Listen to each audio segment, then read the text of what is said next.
Sinners does it again. Not only is it the number one movie 2 weeks in a row, it has one of the drop off was barely nothing, 6%.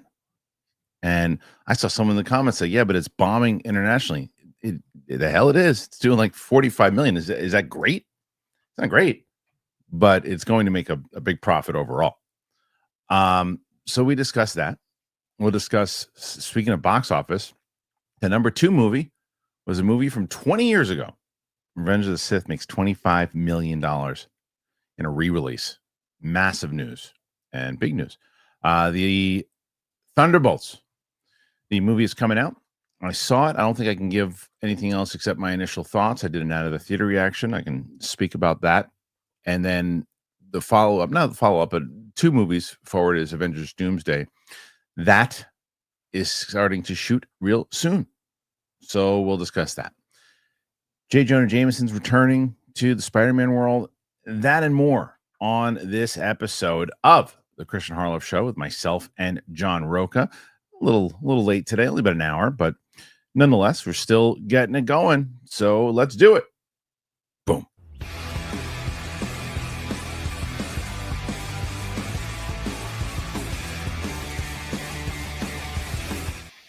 How are you?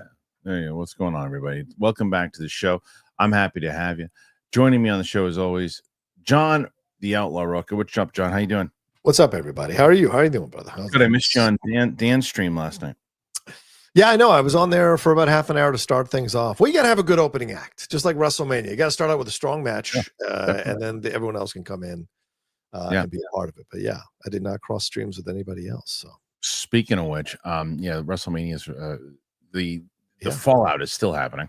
Of course it is, and I think it's still falling out with you because you are clearly a big turncoat on the Rock, and you have been for a long time. A lot of people couldn't have been more right. I couldn't have been more right about that. It seems like a lot more people are joining your crew these days. I'm not there yet. Of course you're not. But I still I don't agree with A, how he handled WrestleMania, B, how he talked about it afterwards. And the things he said, it awful. Sometimes the things he says when he's trying to do cleanup, whether it was Black Adam or this, he's just not the best at it. No, he's terrible at taking L's. He's terrible at taking L's, man. Yeah, it was bad. It was bad, but I'm still on board. And we were talking about the Smashing Machine, and you were like, right beforehand. And I said, and I'm actually, the trailer's dropping tomorrow, and I'm looking forward to it. And you said not so much. Yeah, I'm concerned. I'm worried about it. You know, World of Real had some reactions from people who'd seen an early screening, and there were some comments about how Dwayne Johnson is in a completely different movie than the movie itself, and that it might not be awards bait as they were thinking initially. But listen, you hear all that, but you still go in with an open mind. You know, I'm worried about it, but it doesn't mean if I see it tomorrow and I really like it, I'm not going to say that. So I hope I like it. I want to like it, but what are they saying? He's in over his head? That or like they built a different movie around the performance that he's delivering, kind of like, you know, John Cena in the Bumblebee. You're like, what movie are you in? Because you're not in the same movie that everyone else is in. That's a good example to make me know exactly what you're talking about. Right. So we'll see. Speaking of Cena, another guy like, hey, that heel turn is not good. I mean, I'm really I'm batting 1,000 this year. I know. I mean, I'm really just predicting all this stuff and telling you what's right against everyone else. By the way, I've taken a lot of hits, but I've been right about the Cena situation. That heel turn was a waste. And why am I going to see them and him and Randy do it again? Am I going to see? It's like grudge match, De Niro versus Stallone in their 60s. Who cares? I actually don't mind that. I think that's okay for the first feud out of it, you know, and let them brawl for a little bit. And it's like, it's not, you got the end of the year with this guy. That's not my problem. My problem is his sulking, and like, I love him in Peacemaker. I think he's great in that show. Me too. Yeah. And I think he's been good in Trainwreck and other things. Mm-hmm. He did a thing with R-Truth that I sent you. It was R-Truth was great, but he was so bad. R-Truth was like, he walks up, he goes, Cena, and Cena goes, it looked like someone who's never acted before. Yeah. I couldn't believe it. Anyway, but that's not what we're talking about today. It's because his heart's not in it, man. I'm telling you. I know. And I think he's just doing favors and stuff. And I think he probably knows that Dwayne kind of bailed on him too. So he did. He did. Yeah. Okay. Well, we're going to get to this because this is big news. Big news. Sinners is the number one movie. That's not what I wanted to show the graphics. Sorry about that. It does look good, but Sinners did it again, John. And you talk about a drop off. I don't remember the last movie that had a 6%. Sweetie, get out of here with this freaking thing. What's going on? You okay? I don't want this. I don't want that. It's not what I want. I'm trying to get the right one. That is the wrong one. Here it is. This is the one I want. Thank you. Thank you very little. Okay, so here we go. Now, perfect. Listen, I just had to rush back from the city. Haven't eaten shit. Oh, sorry, buddy. Yeah, it's not the best. So anyway, Sinners still is the I'm not doing the rhyme. I'm not doing it. I'm just saying Sinners won this weekend at the box office. I refuse. I refuse to do the rhyme. The estimates for the second weekend of Sinners is in. It keeps on rising. The vampire musical themed original title wowed in its second weekend with a massive 45 million domestically, down just 6% from its 48 million debut last weekend, and a superb hold, especially for an R-rated horror feature. That brings the 90 million budgeted film North America total up to 125 million. The film also welcomed news internationally after a poor start last weekend in 70 markets. The overseas audience is liking what they see. I don't know what that person was talking about. Someone said that it's doing poorly internationally. That is incorrect. They probably just read something from last week and just keep regurgitating it. Maybe. As a result, it closed out its second weekend with a total of 39.1 million overseas. Pretty damn good. The overall domestic box office for the weekend has Hollywood very happy. The combined 146 million total of films is not just the best result for the final weekend of April since the end of COVID, but the first in years where 4 titles scored more than 20 million each. That is good news.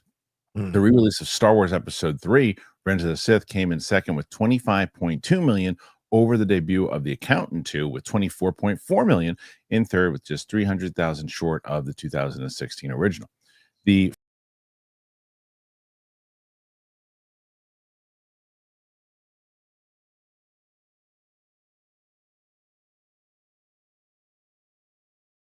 Craft movie continues to power forward with a 8 million offshore to bring its total to 816.6 million after just 4 weekends, while The Accountant 2 launched to 13.7 million overseas. So, John, you see those numbers there, and obviously, what stands out outside of Sinners first? What stands out in that box office? Really. Like, I didn't think The Accountant 2 would be, I thought there was one of those sequels that might just come in and do only 8 to 12. And the fact that it did like 25 or 24, I think that's a good sign. I think people really liked that movie and wanted to see what the sequel's all about. It's gotten good reviews for the most part. So I'm happy for The Accountant 2. Yeah, I've heard, people I like, whose opinions I like, said they liked it. I think I'm going to see it this afternoon before I go see Thunderbolts. Okay. There's a screening right after we're done, but we'll see. Well, I might wait till tomorrow, but I want to see it. I'm looking forward to seeing it. So I'm happy to see that happening for that. I dug it, and I liked Gavin O'Connor before last week. I like him even more now. He came in and Matt interviewed him on his show. Nice. And they had a great conversation. He's a very real dude. Yeah. Like a real Long Island guy. I didn't realize that. He's a real dude. Told a great story about how he pissed off De Niro. He said on the show, he was talking to him. He was on the phone. We were talking about how, I guess, De Niro wanted to do a Vince Lombardi movie, and he was like, the script wasn't there, so they had a couple conversations, and then he wasn't in. De Niro went off to shoot a bunch of movies, and Gavin was like, I can't wait. So he didn't. By the time De Niro came back, he's like, I can't do it. And De Niro apparently blew up on him on the phone, and this is already told on the air, so I can tell it. And blew up on him. And he said, it got so bad at one point, I stopped and I said, Bob, you're getting little Goodfellas on me right now. That's great. He said he was pissed off at him, and finally years later they made up. But it's a great story. It's a great story. That's all on Matt's channel, by the way. So I'm glad that it did well, because he was very passionate about that movie. You could tell he understands what he was making. He doesn't make movies that he doesn't really believe in. So I'm glad that movie did well. Revenge of the Sith is a good sign for it, because I think that means that people, that other generations too are going to see the movie again that maybe they saw when they were kids and they never had a chance to see it in the theater. So now they get a chance to see it. Yeah, what did you think about that? Yeah, go ahead. Give me my take on Revenge of the. I want to give you my take on Revenge. Please. This is, and people can come after me if they want, but I saw someone post something, and they said, like, God, it says volumes that a re-release of a Disney movie is the Star Wars movie from whatever years ago is the best thing they've done in years, best thing Star Wars has produced in years. And look at the attention it still gets. And whatever your feelings are about Disney buying Star Wars, and I get it, there's a lot of things to be upset about, and I respect people who are upset about some of it or most of it. I certainly can point out some things I didn't like for the reason, but they have kept the brand alive. They have given a place for people to go to discover these films again. They have elevated the brand in that way. There's access to it now on streaming in ways that we didn't have before. There's one place you can go, get that Disney Plus. You can watch all the Star Wars crap you want. And so to me, this is them undercutting the fact that whatever your feelings are about the end product, they've done a really great job of keeping Star Wars in the mainstream conversation of the world and expanding its reach so that a re-release of Revenge of the Sith can generate this kind of buzz and excitement because the prequel fans who love them, I am not a fan of the prequels, but I know a lot of them grew up, they feel validated and seen and loved by the Star Wars community and the Star Wars universe and Disney. So they want to go and enjoy this film even more so, I think. So I think in a roundabout way, you have to give a little bit of credit to Disney and Kathleen Kennedy and others who have kept Star Wars very much in the pop culture zeitgeist. Yes, we were always talking about it, but there wasn't new stuff coming. And so the fact that they were able to create all this stuff, regardless of the end results, we are always talking about Star Wars. And so I think that's another reason why this film did so well this weekend. I won't say that. Well, if you like. No, I'm not going to call you that, but I'll tell you that I disagree with you. Okay. It's Star Wars. So whoever bought it, if they would have put the resources into it, could kept it alive. If Amazon would have bought it, they would have kept it alive. If Amazon would have gotten the credit, though.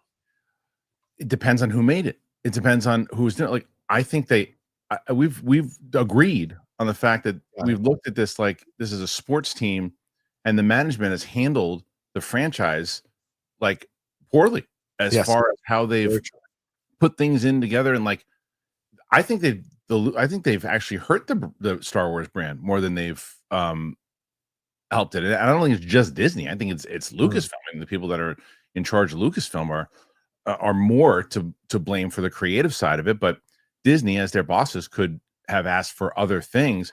I just look at stuff the way that Apple produces and the way that they produce things, and I just feel that they have a better handle on these things. And you look at like Andor to me.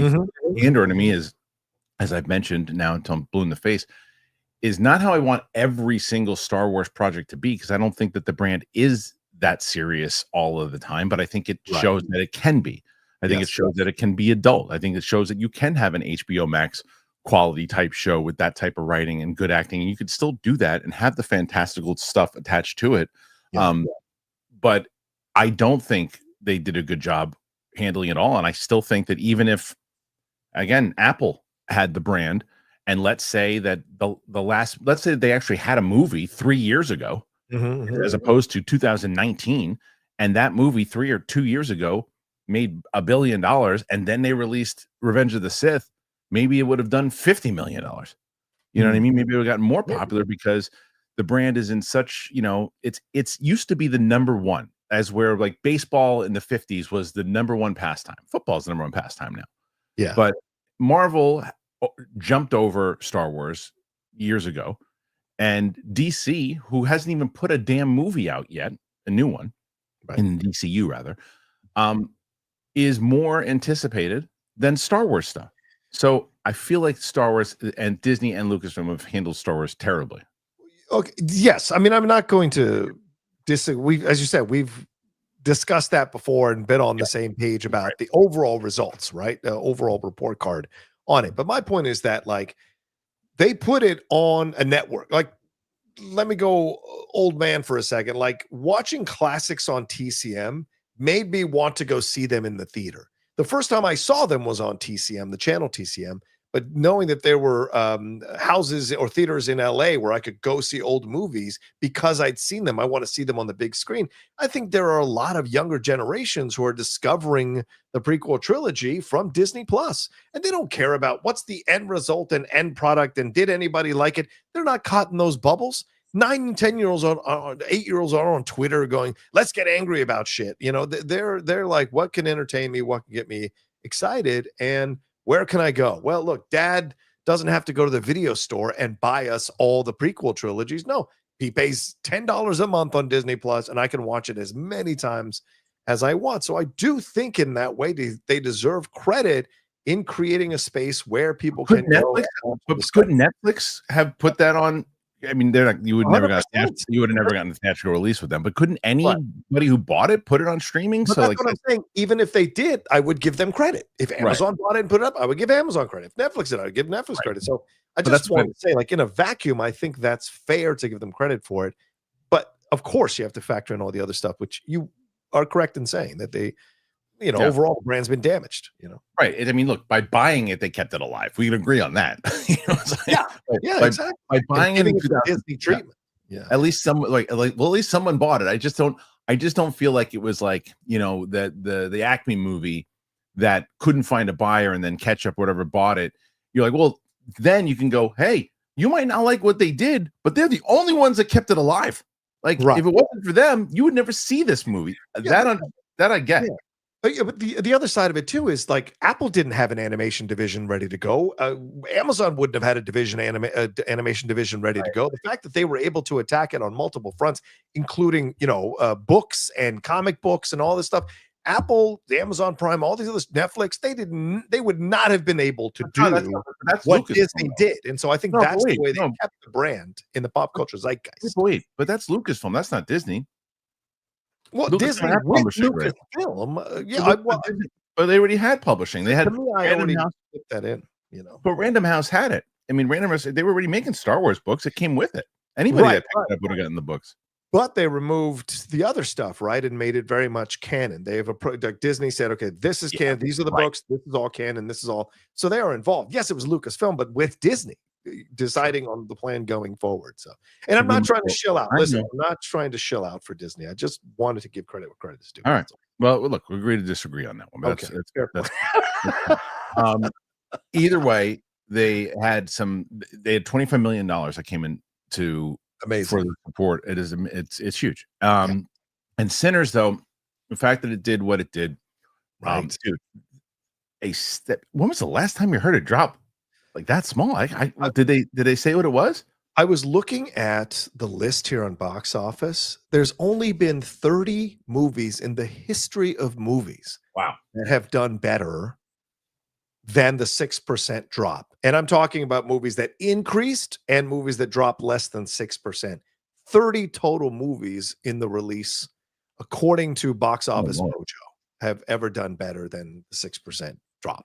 And that's amazing. 30, and none of them are R-rated freaking horror films. So let's just put that on the table, which makes it all the more amazing. And Ryan Coogler and the crew deserves so much credit for that, man. And I think they're starting to have there's tons of viral videos going out about the movie also. And I'm telling you, that stuff helps dramatically. Oh yeah. Like dramatically, where you have, I think that because of the generation that is watching, like look at something Minecraft, right? Mm-hmm. Minecraft, which again is, I don't know if it's going to hit 1 billion, but it's going to get damn close. Right.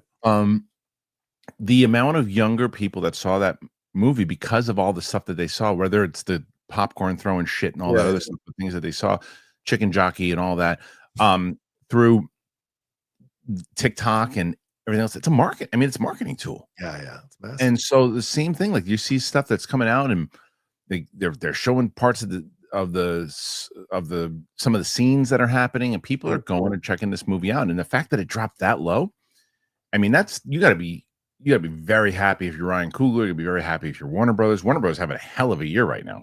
So all of a sudden, it was looking bad for Warner Brothers, but Minecraft and Sinners have now kind of. What else did they have in the beginning of the year? Did something eat crap in the beginning of the year? Yeah. Well, I mean, they judging What from year? starting from like Joker 2 on, it hasn't been a Well, good that was last year, but yes, but time.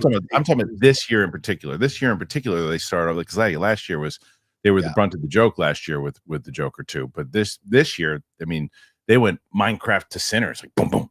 Like that's impressive. Real impressive. Good point. Good point. I'm gonna take a look and see what we got. Yeah, take a look. So, what do you guys make of the box office? You think you like what you saw?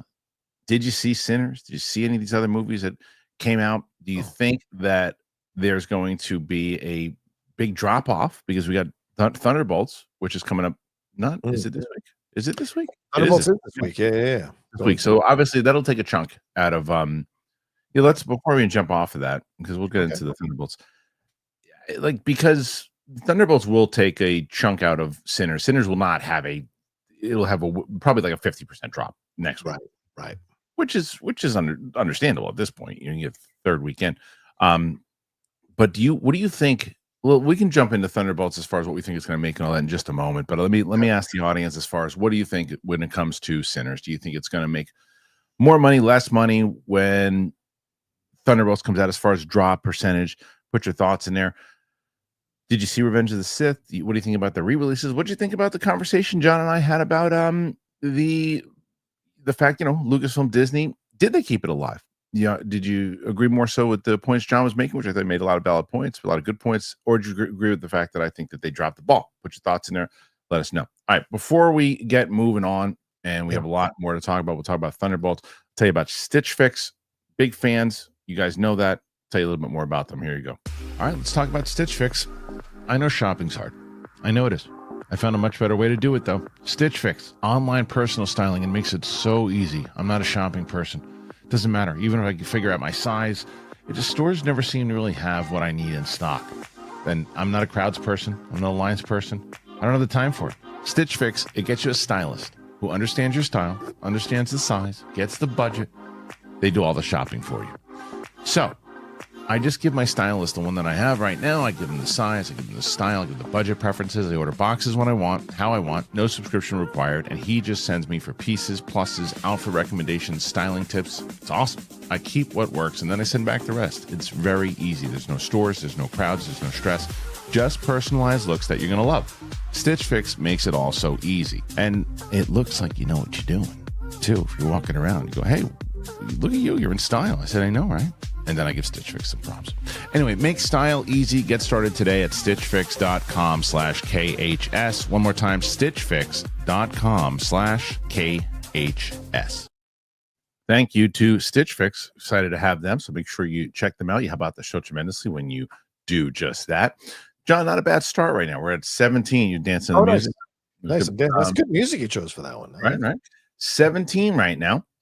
We got to get you. Last week Roxy won, but you weren't too far away from your Monday total. So you think 82? I could have beaten 82. You think if I had known, I would have worked a little. Last week, yeah, you were pretty close. Yeah. You were pretty close. She only beat you by a little bit. So if you can get a win under your belt this week, we shall see. I would tell people to go and check out the Clips channel that we have. We just have the Kristian Harloff Clips channel, and then I don't know if Luke or PLD's in here. Apparently, the wrong link to the Clips channel is in the description. If we could change that. Guys, that would be wonderful. I don't know who's that is. I don't know who did that, but it's okay. You need me to hire to go in there and kick some ass on these two guys, for God's sakes. I think they're doing a good job. You know what? All right, let me tell you real quick. I don't know when the embargo is, so I'm not going to go. Wait. I want to follow up on the Warner Brothers real quick. So Mickey 17 crashed and burned. Yes, he did. Good call. Yeah. Alto Knights crashed and burned, and they spent some money on that. The De Niro film. That got pushed. That movie got pushed. They were supposed to have that. That was supposed to be last year, but it just sank like a stone. Working Man did okay, and then Minecraft and Sinners, as you said. But if you start from Joker Folia Do, which is October, not that far away from the end of the year, then you get Joker number 2, which didn't do well. Red One was a tank. Sweethearts didn't do that great. Red One was Amazon. Red One was Amazon though. Yeah, but it was still distributed by Warner. But that was distributed. They don't lose any money on that. War of the Rohirrim, that didn't do so well, but Companion was a nice little highlight there. And then what we got? Yeah, they had a rough 2024. They had a rough 2024. 2025 though. So far so good. Right now. Yeah, it's true. We'll see. I mean, look, they got Superman coming out. That could be big for them. And we'll see. We'll see how that plays out. But yeah, it's they had a lot of movies already come out, and it's only April, and the next big one, the summer movie season really starts on Friday with Thunderbolts. The Thunderbolts, yeah, 100%. So I just put my out of the theater reaction up. I went. So I got lucky this morning, John, because I went and there's a train station closer to my house, and I was going to take that one. Yeah. And I was like, okay, I'll take that. It'll get me in. The movie was at 10:30, so it'll get me in right around 10:05, and I can get to the theater because I thought the screening was in Times Square. So I'm like, no, you know what? I'm going to drive to the other one closer to the office, and I did. And so I get on the train, I get there, and I got there at like 9 o'clock. So I'm like, okay, I got like an hour to spare. I'm good. I was like, okay. So I'm walking around the city, I'm enjoying myself. I'm like, I'm just relaxing, chilling. I stopped, I got myself a water. I'm like, great. So get to Times Square, I walked in, do not see a table where they check people in. I go, that's the problem. I said, that's the problem. So I look at my email, and it was only like 10 to 10 at that point. The movie started at 10:30. I'm like, okay. And I look, and I'm like, yep, it was the one on 34th. That's great. So it wasn't too far away, but I'm like, shit. So I had to turn back around. I still made it at 10 o'clock. Got there more than enough time. For some reason, all the escalators are out, and it's hilarious because myself included, a lot of critics are just not in shape. And their escalator, myself included, the escalators were, and this is in 34th Street. There's like all these, this escalator goes all the way up to the top, and the bathroom is on one level, then you go all the way to the top, and people were like wheezing, and by the time you got there, it was a disaster. But luckily it was on the way back. But we get there, I sit down. I like this movie. Oh, good. I like this movie. I'm seeing it tonight, so I like that you liked it. I liked it. It does a lot of really good things. Chemistry is really good with them. It adds some depth to the characters overall. You care what's going on. Lewis Pullman's a great addition to what they finally. We've been on agreement that they didn't really know what they were doing with Julie Louis-Dreyfus for a while. Yeah, JLD. Yeah, she's really good in this, and she serves a really good purpose for what they're trying to do. Awesome. It's an enjoyable movie, and not all the jokes land, but it's not a joke fest. It's like when people tell jokes, like, okay, the character would probably say that, and you can choose whether or not you thought it was funny or not. But I dug it, and I hope people check it out because I do think quality wise, it seems like it seems like it's going to be, like I said, I think again, the more quality movie out of all of them, but the spectacle is going to be fantastic for sure. Really? The spectacle is going to be fantastic. Yeah. I mean, this movie, it feels like a smaller, big movie, if that makes sense. Yeah. Is it like on par with Ant-Man or Guardians of the Galaxy? I like it better than Ant-Man 2. But I mean, in terms of the presentation, the size, the spectacle, whatever. Is it more in that kind of area? Yeah. I mean, well, it's got it. You remember how everybody thought that Captain America: Brave New World was going to have that Winter Soldier tone? Oh, yes. This captures that. Yeah, I think this captures that more than Captain America: Brave New World. It's probably quality wise. I was talking about this too. Quality wise, I think it's the best thing they've done in my taste. Yeah, since No Way Home. Because maybe since Guardians 3. I loved Guardians 3. Yeah, Guardians is great. I loved Guardians 3. So maybe since Guardians 3. Because Deadpool and Wolverine is a funny Saturday Night Live movie. Like where Thor: Love and Thunder is a bad Saturday Night Live movie. Deadpool it's a funny movie, and it's got some emotional moments to it. Right. But it's there for the laughs, and it's there for it almost like it's taking a goof on itself. This is like a serious movie with like developing characters and all that stuff. Yeah, it felt that way from the last trailer, that it was going to dive into some mental health stuff, into people questioning their confidence in themselves. It was a little dark. Yeah, I like that. I think you're gonna dig it. Yeah, I think you're gonna dig it. I love the dark shit. So I'm in. Yeah, and it's not just dark, but it's not this dark to be dark. It all has a purpose as far as why it is. And like I said, it's not just dark. It's dark, and look, Andor is dark. And it continues to get dark, and there's not a lot of humor in Andor. You're right about that. There's not. It's a pretty tragic show overall, but this is not that. There's some, as you said, they play with the darkness. They definitely dive into the psyche of a lot of different characters. And and it works well. So I'm curious what people will think. I hope people go and check it out. Okay. Let's get into, speaking of Marvel, it looks like Avengers Doomsday. I just saw your tweet about Avengers right before we did this story, so I'm curious to hear what your thoughts on this particular story is. Avengers Doomsday the filming apparently begins this Monday. Yeah. Marvel Studios' Kevin Feige has confirmed that the Avengers Doomsday has begun. It begins filming somehow. What was it? Tomorrow. And the shoot kicks off almost exactly 1 year from the movie's planned theatrical release on May 1st, 2026. Though first announced in 2022, the upcoming fifth Avengers film really didn't become its current form until mid-2024, when plans for the Kang Dynasty were scrapped and Avengers Doomsday was announced with Robert Downey Jr. in the role of Dr. Doom. I think Kang was supposed to come out like this week. Yeah. The team has, right? Yeah, a lot of people talked about that in their posts. What do you guys expect to see? The team has frantically been writing and gearing up for production ahead of the shoot, which will mark the first of the two Avengers films coming in the next few years. Speaking about filming finally getting underway, Feige says everyone's excited. He says Avengers movies are always about incredible actors who we've never met before on screen, meeting for the first time and interacting in ways they've never interacted before. That's my favorite part of an Avengers movie. There's already been a little taste of that with some people sitting here in the Thunderbolts, and we officially start filming on Monday. So that's what's next for us and what's very exciting. One of the film's cast members, Wyatt Russell, spoke on comicbook.com and joked about the film's secrecy, saying media training for Doomsday is that they just hold a knife to your neck and say you say anything, it's over.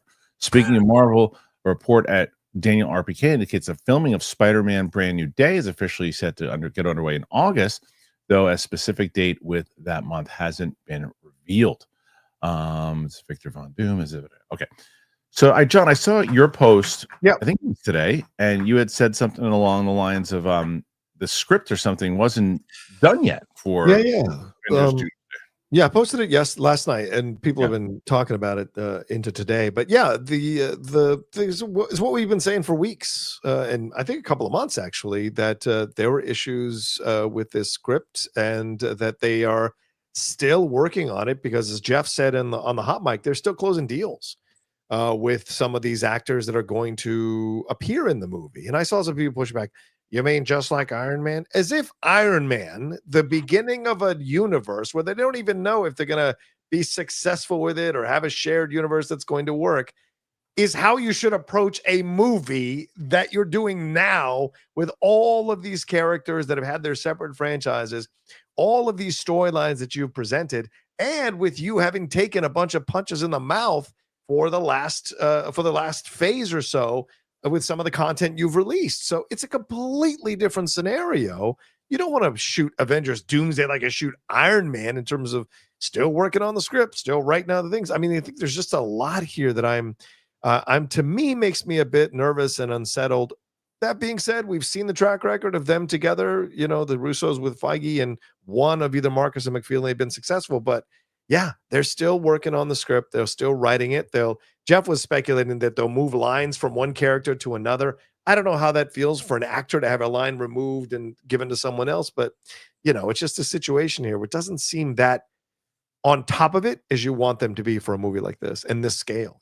A pushback I would have on that is you don't go into filming without locking down the key characters, the key ones that you can't rewrite stuff for. So in a utopian world, you're right. In a utopian world. What I'm saying is this, okay, do I believe that there are some deals that are not done yet? Yeah, I do. Do I think that they're groundbreaking, like it'll just sink the movie if they don't get them? No. I probably think that, okay, look, for example, there's stuff that was supposed to happen in Andor that they couldn't, and Gilroy has talked about this publicly. That's why I'm saying it. But people that they wanted to get that they couldn't get because they were shooting stuff and they couldn't make it happen, so they had to adjust. It didn't kill the show because it wasn't the focus of the show. So one of those chairs that wasn't announced because we don't have them signed yet. Right. So, and it's not even like, well, look, if we get them, it'll be a cool scene, but if we have to lose it, we lose it. Does it hurt the structure of the movie? No. That's kind of where I think it is. I think that if they went into it going, we don't have so and so locked down, and they're in 35% of the movie. Yeah, that's fireable stuff. If you do that, well, because it's filming on Monday, is why I'm saying that. Right, but I don't know what the particulars are behind the scenes in terms of like this film is supposed to be done and out in a year, Kristian. Right. And so if you're still, locking down people, that can put you behind special effects, put you behind on visual effects, put you behind on a number of things. Even if they're not a main character, there's a scene you've mapped out. There's a whole thing. Now you've got to change the scene. You got to shoot a different way. You got to do all these things. And I think they're going to start shooting before they've locked down people. So you might shoot scenes that are going to be in the way to replace people not signing. And then they eventually sign. Then you're going to shoot that scene and replace it. So it's an interesting situation because it seems to me a lot of wasted effort if you don't have everything really locked in before you even start. But let's say that I know I'm making a movie. Well, let's say I'm making a movie, and the movie is starring, the majority of people. The three main cast members that I have are you, Steph, Winston, and Roxy. You guys are the ones that are the part of the movie. And I know that I've locked you down, but I really want to get Mike and I really want to get Brett. And I have them, and I've written scenes for them, and it'll be nice to have them in there. But they're like, look, we don't have deals for them yet. It's like, okay, well, you know what I'm going to do? I'm going to film the majority of John and Roxy and Mike's stuff. I'm going to film all their stuff. How long do we think it will take? Well, we can probably film all their stuff in about a month, maybe a month and a half. Does that give you guys enough time to negotiate so we can film these scenes in a month and a half? Yes, it does. And if you don't lock those things down in 3 weeks, 2 weeks, right, for these things, you can film around that. It's just, but you're going to be getting phone calls. Did you lock it down? Did you lock it down? Right. Did you make it happen? When are we shooting it? Because if you get to a place where you're like a day out, 2 days out before you're supposed to start shooting, then I agree with you. Then you're at the place. But if you have some time to kill, you're not hurting VFX and other stuff because you're still within the reach of when you're supposed to shoot. If you're adding extra shoot days, I agree with you. But if it's within the confines of when you're supposed to, hey, we know we need Mike's scenes shot by May 17th. Are we going to get him? Yeah, we'll have him. Just give me 1 more week. And then it's May 13th. Did we get him? Yeah, he's locked down. He's got a contract. All right, then let's shoot. If it's May 16th and we didn't get him, and then now I got to shoot. Now I got to push, and I got to shoot on May 25th. Well, now that goes past my budget. Right. And I hear you. But we see this all the time, don't we, in sports? Like, we'll prepare for our starting quarterback not to be on the team when training camp happens or when the first week of the season rolls around. We'll prep our backup quarterback, right? And why is that? Because the starting quarterback knows they should be getting more money and they're going to hold out until the team feels desperate. I don't know what the situation is behind the scenes in terms of who is holding out, who is not. I mean, you're erring on the side of this seems logical to me. And you're right. It does seem logical to you, but I don't know necessarily that there isn't one of these more main characters who is holding out and realizes like Marvel needs me to do this stuff. And so I'm going to wait till they are in a little bit of dire straits and they can meet my quota or meet my number. Too many people who are fans think all these actors are just like, oh my God, thank you. Oh, thank you. A lot of actors who have name and recognition and status, which is who Marvel hunts and chases, by the way, they have a little more leverage in terms of negotiation. So they also have Bulldog. They also have Bulldog agents. Yes, that as well. So, and Marvel is wounded and a wounded animal right now. Right. So you've got Iger saying you got to cut the budgets, and then you got agents saying you got to pay my client. So I don't know necessarily behind the scenes that it's like people who are just coming in for a line or two. It could be someone much more than that. I don't know. Yeah, I think with a year out though, that's very unlikely. I don't think. I want to believe you're right. I want to believe it's unlikely. I think that because of what you just said, Iger, this isn't a movie that's going to cost. This might be the most expensive movie of all time. This and the next one. It could be both of them. So possibly, if I'm Bob Iger, I'm not just like floating around in my pool going, they'll figure it out. I'm going, what the hell's happening? What's going on? Look, and then if I said, look, if someone tells Iger, well, yeah, we haven't locked down Chris Hemsworth yet, but he's in 10 minutes of the movie. And we're pretty confident. We talked to his agent. We're pretty confident. They want a couple of things. We know we're going to get the deal done, but probably going to shoot his stuff later. But we're good with him. Can you get on the phone with him? Can you make a call? I'll talk to Chris. Blah blah. I mean, it's like something out of the studio. Yeah. But you're not wrong if they're like, hey, we announced one of our chairs is if it's I don't want. Let's say who's made like Pedro Pascal, right? Sure.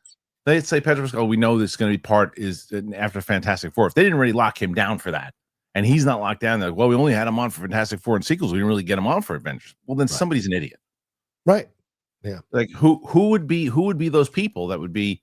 I mean, is it maybe some of the X-Men? Maybe that could be like, even if it's 20% of the movie, and X-Men have a big deal, the Patrick Stewart's or whoever it is, and like, well, Patrick Stewart's deal's not done. You guys are shooting chair shots with his name on it. We're not even done yet. That's a problem. Yes. I just don't know if that's the problem.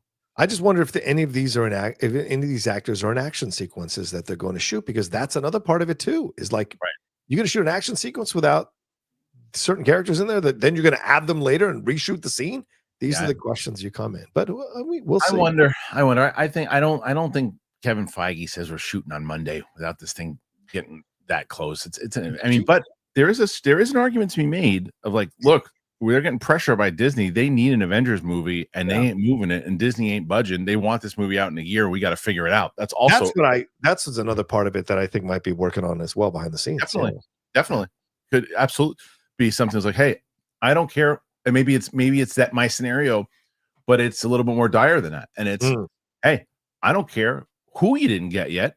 Film their scenes last. Yeah. We'll figure it out. I'll help you out. I'll make the calls. We have to start shooting, but I don't think we might have to push it back. You ain't pushing it back. You're shooting it on Monday. You start shooting on Monday, figure it out. Yeah. But we also need this person. Where's the script? The script's pretty much done, but but we're not sure because this and this. Well, then you'll have to rewrite it if it comes down to it. Also a very, very possible scenario. Yeah. No, I agree. Yeah. What do you guys make of all of it?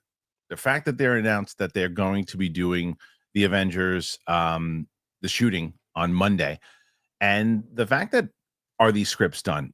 If so, if they don't have everybody locked down, what do you think it means? Do you think it's more likely that it's the smaller roles? Do you think that it is the major cast? Do you think that it's none of this? It's just they're ready.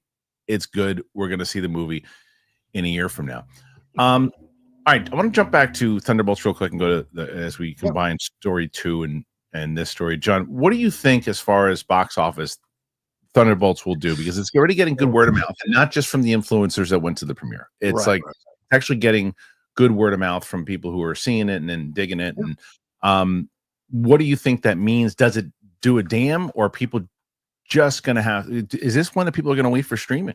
I think this is one of the most unpredictable box office films that we've seen in a while. I think, look, Minecraft surprised us. I thought that was not going to do well at all, and it certainly blew up like crazy. And I don't know if anybody predicted it would blow up to this level, aside from fans of Minecraft.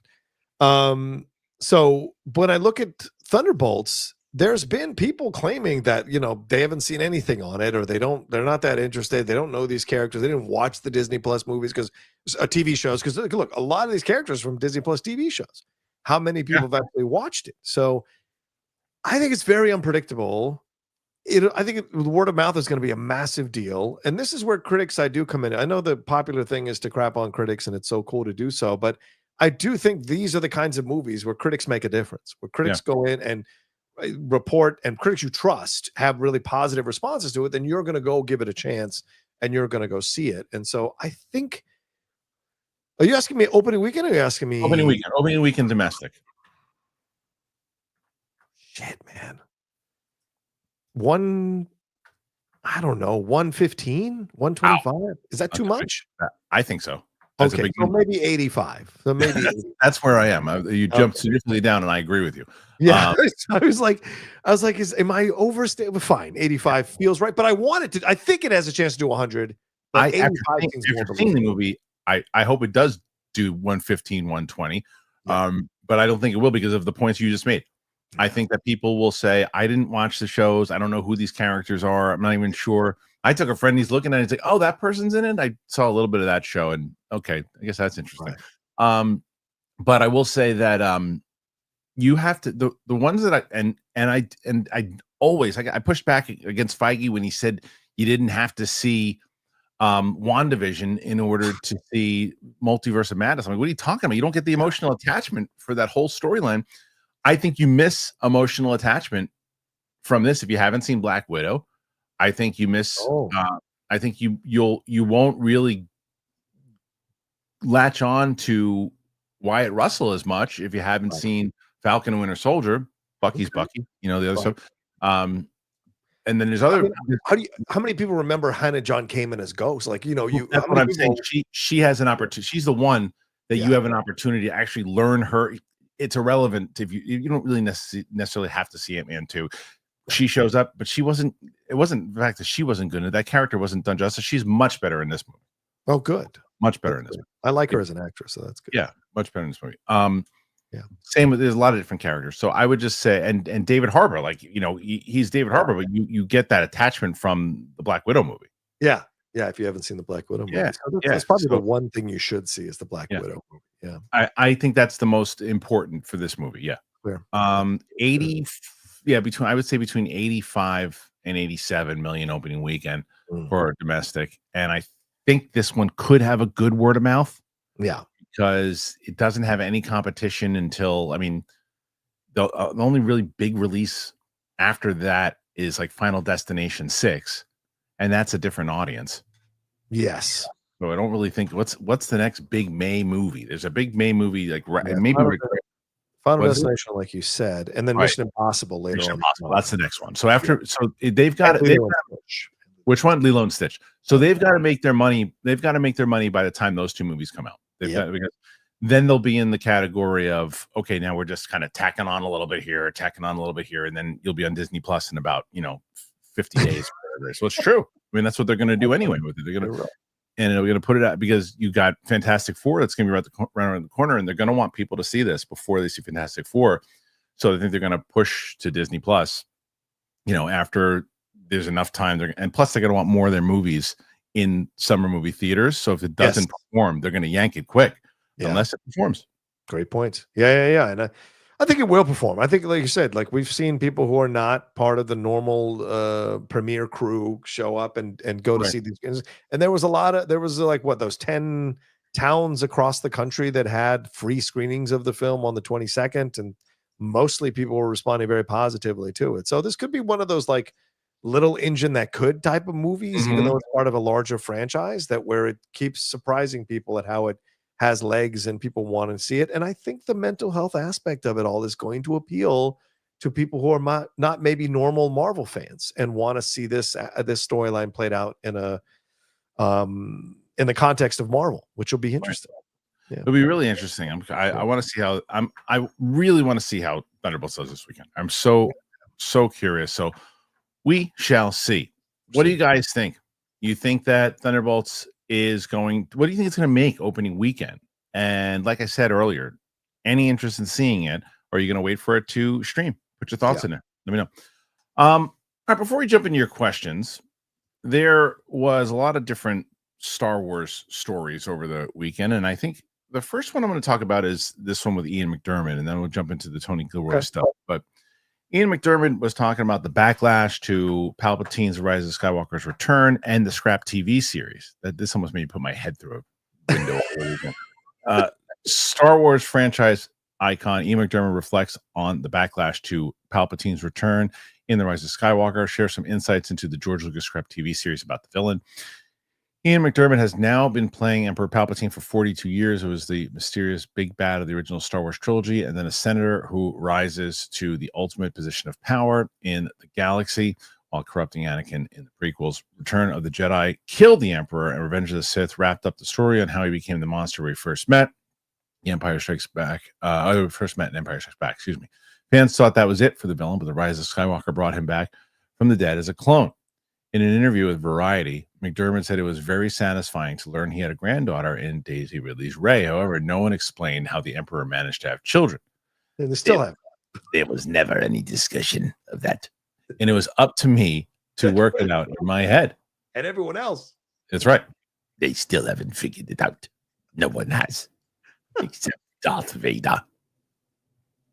Vader wrote it when he was burning. There was a talk in the Phantom Menace about something called midichlorians, which were involved somehow in Anakin's birth. George didn't want to go deeply into that, but we reckoned it was some kind of virgin birth, though one ought not to say that because God knows you get all sorts of complications. Then people ask the slightly embarrassing questions about, does this evil monster ever have sex? And we really don't know the answer to that question either. Things in tubes you think about probably, rather than awful vision you might have in your head of this monster having a sexual relationship with anybody. Reviews for the Rise of Skywalker was positive, and fans made it clear that they didn't enjoy how JJ continued Palpatine's story. The response to his voice being in a teaser trailer had been largely positive. However, the way the villain's return was executed provided largely unsatisfying and left a long list of unanswered questions. The movie's novelization filled in a few of the gaps, but only a small minority had read that. Well, there's always something, isn't there? I don't read that stuff, and I'm not online, so it'll only reach me if someone mentions it. I thought there might be a bit of fuss about bringing him back, but as I said, mine and Palpatine's logic was entirely reasonable. This man was horribly maimed and thought maybe one day it might happen to him, so we have to have a plan B. I love the whole idea that he should come back and even more powerful than he was, though this time he had to be utterly destroyed, so I think he's dead. The trade also put it to the actor that there had been a TV series featuring Palpatine from George Lucas, not Disney Plus. Interesting. Asked if anything from that was shared with him, he said, just the story of Darth Plagueis the Wise. It's fairly obviously that my character murdered Plagueis on his road to becoming Palpatine, but beyond that, no.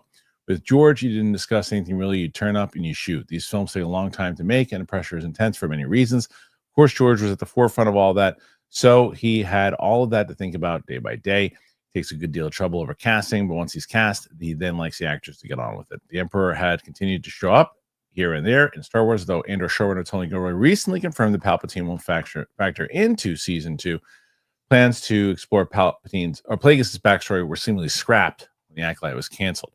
That also makes me ill. So it's interesting. The thing that I take away from it is that Lucas was the one that wanted to do this. Yes, 100%. Lucas wanted to do this, and it's infuriating.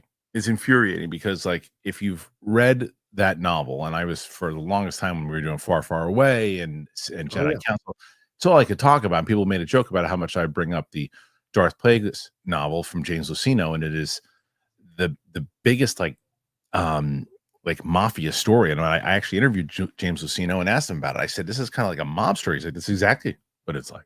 And we were talking about that, going in depth with it, because I loved the book so much. I think he was on. We were talking about Catalyst, right? Catalyst, and we were talking about. I brought up Plagueis. We talked about it for quite a bit, and I just always thought, what a great way to bring this book to life. He just adapted it as a TV show. Now look what they're doing with all these different shows, whether it's Percy Jackson or Harry Potter or whatever it is, and they have the written stuff right in front of them. And you just saw a detailed thing like Andor. Well, you did, I did, the whole how detailed season 2 is, what you could do with this, because you can't do a $80 to $180 million movie about a villain, a Star Wars villain. Can you make a good one? Of course you can. Can you make it profitable? $180 million movie about a villain?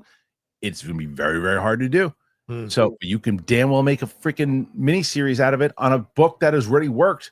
Let's just do something completely different. And maybe we'll have Plagueis just peek behind a cave and wave at the end for some reason, and then we won't explore it ever again. Why? Well, because it got canceled. And it's like, it drives me crazy. There's a lot in McDermott's comments, and God love him. Look, Ian is an actor. Like, you know what I'm saying? He's not here in the Star Wars chat rooms and like, what's the real reason for this or that? It's like, look, this is what the story is. So I had to come up with a reason for why I would do the things that it did and why this child was born. And so that's that. And the ridiculousness of it at some of his responses, but that he looks at it from a completely different perspective than would a Star Wars nerd or someone who's really trying to line everything up and whatever. Like, to him, it's like, look, this is what they handed me and this is what I did. I agree with you on the Plagueis thing. That was such a fumble ball at the end of the Acolyte that just is a heartbreaking thing when you look at that story and how much know the character. Yeah, he was like peeping around the corner. There's no one around him. I say peeping around the corner. I agree with you. Like George McFly in Back to the Future.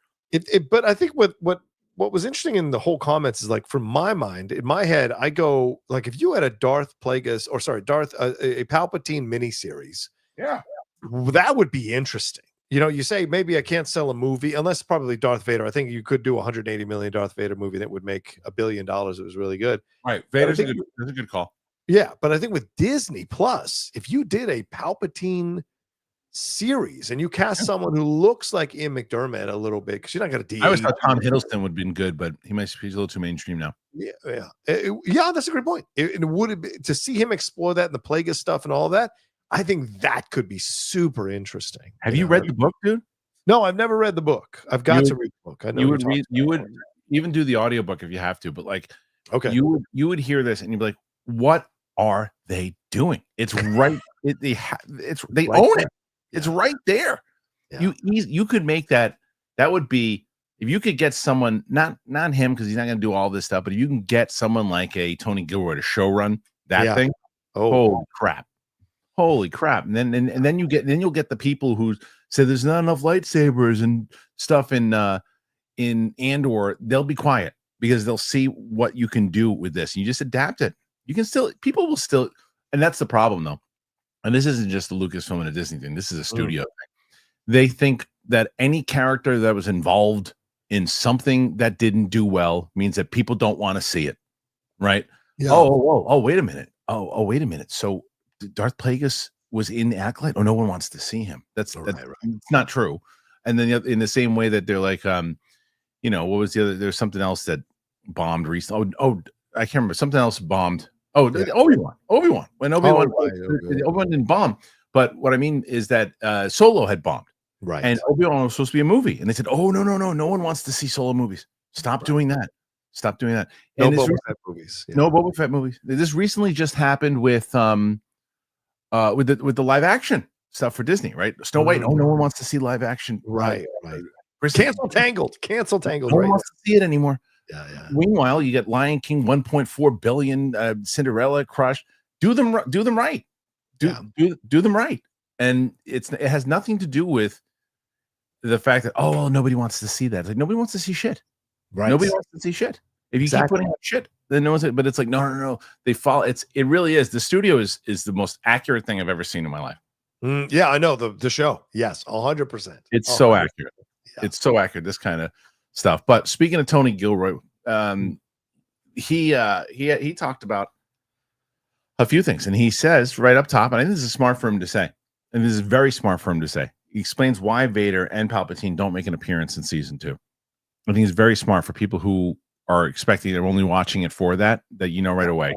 Ain't gonna happen. Andor showrunner Tony Gilroy has explained his decision not to include Vader and Palpatine in season 2 and weighs in on the surprise introduction of Yavin in the 3-episode premiere. Wilding writes, the first 3 episodes of Andor season 2 arrived on Disney Plus earlier this week, expanding on Cassian Andor's first year as a rebel and a mission gone awry after he steals a TIE fighter from the Empire. It's no secret that the series will lead us directly into Rogue One, a Star Wars story. By the time it ends, we don't expect the show to deliver too many cameos. Andor has never been that type of series. However, with director Orson Krennic making his return and plenty of political intrigue, could we see Vader and Palpatine? Talking to Rolling Stone, Andor showrunner Tony Gilroy confirmed he never considered bringing the former Anakin into the series. He said, no, that was never on my agenda. Writing for Darth Vader is really limiting. I've done it. He doesn't have a lot to say. We're sure not all of you will agree with that, but what of the Emperor? Could we not see him in the Senate? He was too big of a piece of meat for me to introduce. It was too heavy a lift. I thought about it at one point, but it was too heavy a lift. One of the fascinating things I realized when I started the show in the very beginning is how many billions of beings are in the galaxy. Nobody knows about the Jedi. Nobody knows about the Sith. It's just a tiny percentage of people. Oh my God, I hate that. My plaque psoriasis was so bad, I couldn't get my hair done. My psoriasis was awful. And my joints started hurting. Right now. Always with this site. 12 stories, and it starts telling me about psoriasis. One of the fascinating things I realized, it's just a tiny percentage of people that have any notion of it all. It's not in the culture. And I remember being really surprised as it was explained. The writer and producer was always asked about the surprise introduction of Yavin in the 3-episode premiere. He said it's a rebel hideout that certain people know about, the way pirates used to have a certain island or something like that. Cassian is a bit like Zelig in that way. He is not that he's invisible or anonymous, but he's in all these places where things happen. And no one had ever done the origin of Yavin. And that's the only thing they really know is that there were these beasts there. They're already in canon. The beasts are canon. I don't know. It just felt like a cool thing. Why not? The second season of Andor takes place at the horizon of war as war draws near and Cassian becomes a key player in the Rebel Alliance. Everyone will be tested and the stakes rise. The betrayals, sacrifices, and conflicting agendas will become profound. Andor sets the clock back 5 years from the events of Rogue One to tell the story of the film's hero, Cassian Andor, and his transformation from a disinterested, cynical nobody into a rebel hero on his way to an epic destiny. Destiny. Yeah. So you hear that, and you've seen all 12. Yeah. And I agree. I saw one of your tweets, and you didn't say which episode too. All I would say that there's quite a few episodes that people are going to be just blown away by. There's one particular episode I think it's going to be a water cooler episode that everyone's going to be talking about. But I was saying, John, I think like there's 4 arcs total, and I don't know where you stand, but like I keep saying this when bringing up Andor. Yeah, my favorite arc is the 3rd arc, which is not this week's, but the following, the 3rd arc. That's my favorite. And then both the ones that are coming up this week and the last 3 are tied for me. Like they're both excellent. 3's on another level, but I think that these next are pretty. Through the third arc is the best, and then these 2 are really freaking good and tied. The 3rd arc is going to devastate the Star Wars universe. Yeah. I actually think the 4th arc is a bit anticlimactic. So really? Yeah, I was like, okay, we're gonna go this. And look, these are also the shortest episodes of the season. Those the last, but it's also not really the finale. Rogue One is the finale. Well, of course it is, and that's the thing. So you have to look at it with that in context. But in a vacuum of those 3 episodes, I found those to be the one I ranked the least that I enjoyed. Where I like this opening 3 a lot. I put it in the 2nd slot. And then these next 3 coming up, I put in the 3rd slot. And then the third 3 episodes are top, and by miles, by the way. It's an incredible situation. But I like what he did. I like that he kept Palpatine and Vader out of here. I like that he did what he wanted to do with where he was going. And Palpatine's clearly there. You mentioned. Yeah. It's aware. Everyone's aware. They're very aware of like his presence is felt and then some. But it does show, and I liked. But that's the thing with this is why I really have become a massive fan of Tony Gilroy, because he doesn't pretend like he's wrong in the fact what he says there about Vader is like, well, Vader doesn't really say much. Vader says a lot, actually. Vader can talk about a lot of different things and generally chooses his words at times, but he could have full-on conversations, other things, but talks a lot in the original trilogy. Sure does. But he could if he needed him to, but not necessary for Tony Gilroy. But my thing with Tony Gilroy is Tony Gilroy has never pretended to be a major Star Wars fan. He's just a guy that saw some good stories in the content and said, well, let me take a crack at this.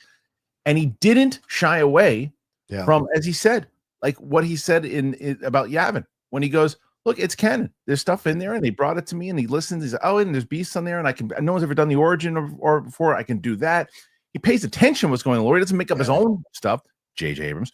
And he does a bunch of different things where he actually pays attention to the collaborators around him. I would much rather a guy like that be in charge and doing. I would have rather him done the whole damn trilogy. Oh my God! Please don't. I know. Of course. I know. I would have loved that. I know. It would have been much better if he would have done the trilogy than anybody else. But I know. The Pew Pew kids would be upset, but that's a trilogy.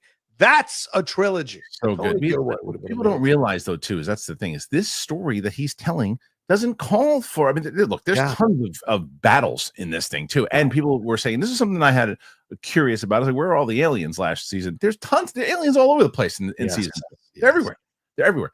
But there are certain stories that don't call for a lot of the fantastical things that are happening in the Star Wars universe. In this particular one, it's funny because there was a book that came out years ago that's canon called Battlefront. It was based off the game, but it was Alexander Freed, and it's very similar to Andor season 2 and how like dark it gets and the battle, the soldier dynamic and all those types of things that are happening. Yeah. And no one that was reading those books, no one was ever said this isn't Star Wars. Yeah. It's like, you can do a version of it down the line, like this with some of the layered, detailed characters. That's what I hope we get. I hope we get that down the line and not just, I've mentioned it time and time again, but it seems like every volume Star Wars show is, what do we need to do now? Well, should we have a really good dialogue scene? No, cut that out completely. Let's make this episode 26 minutes, but it originally was 45. No, 26 minutes. What about do we want to keep the dialogue speeches? No, get rid of that. Put a monster, like a big CGI monster, and then they shoot the monster, and then do they say anything? One or two lines, like, oh, that was a tough fight, and then they can move on. Let's do that, okay? And it's like, that's the same show over and over. It stinks. That's why I think I hope one day Leslie Headland gets out of that NDA and can actually speak and tell her truth about what happened with the Acolyte, because I have a feeling she wanted to make an Andor type show, and she didn't have the power like Tony did to go like, fuck you, I'm doing my show, get out of here. And he didn't have the power. She didn't have the power to do that with them. And unfortunately, this is what you got with the Acolyte. But I bet there's a much darker show that she wrote and wanted to explore and put out on the screen that would have been a companion with Andor. But in the end, that's not what we got. So yeah. I hate when people say it's not their Star Wars. I get it if it's not your Star Wars, but don't say it's not Star Wars. If you say that after the first 3, I'm going to disagree with you. If you say it after the full 12, I'm going to think you're insane. If you say it the first 3, I'm like, okay, I get it. But when you see the whole thing as a whole, and you still, yeah. Anyway, what do you guys think? Put your thoughts in there. Let me know about the comments that Ian McDermott made, the ones that Tony Gilroy made. What say you? All right, let's move on to your questions. John, you're doing pretty good here today, my friend. Starting out, normally, like I said, usually when you start out around like 30, you got a good shot of being in the contender for the week. Right now, you're at 42. Whoa!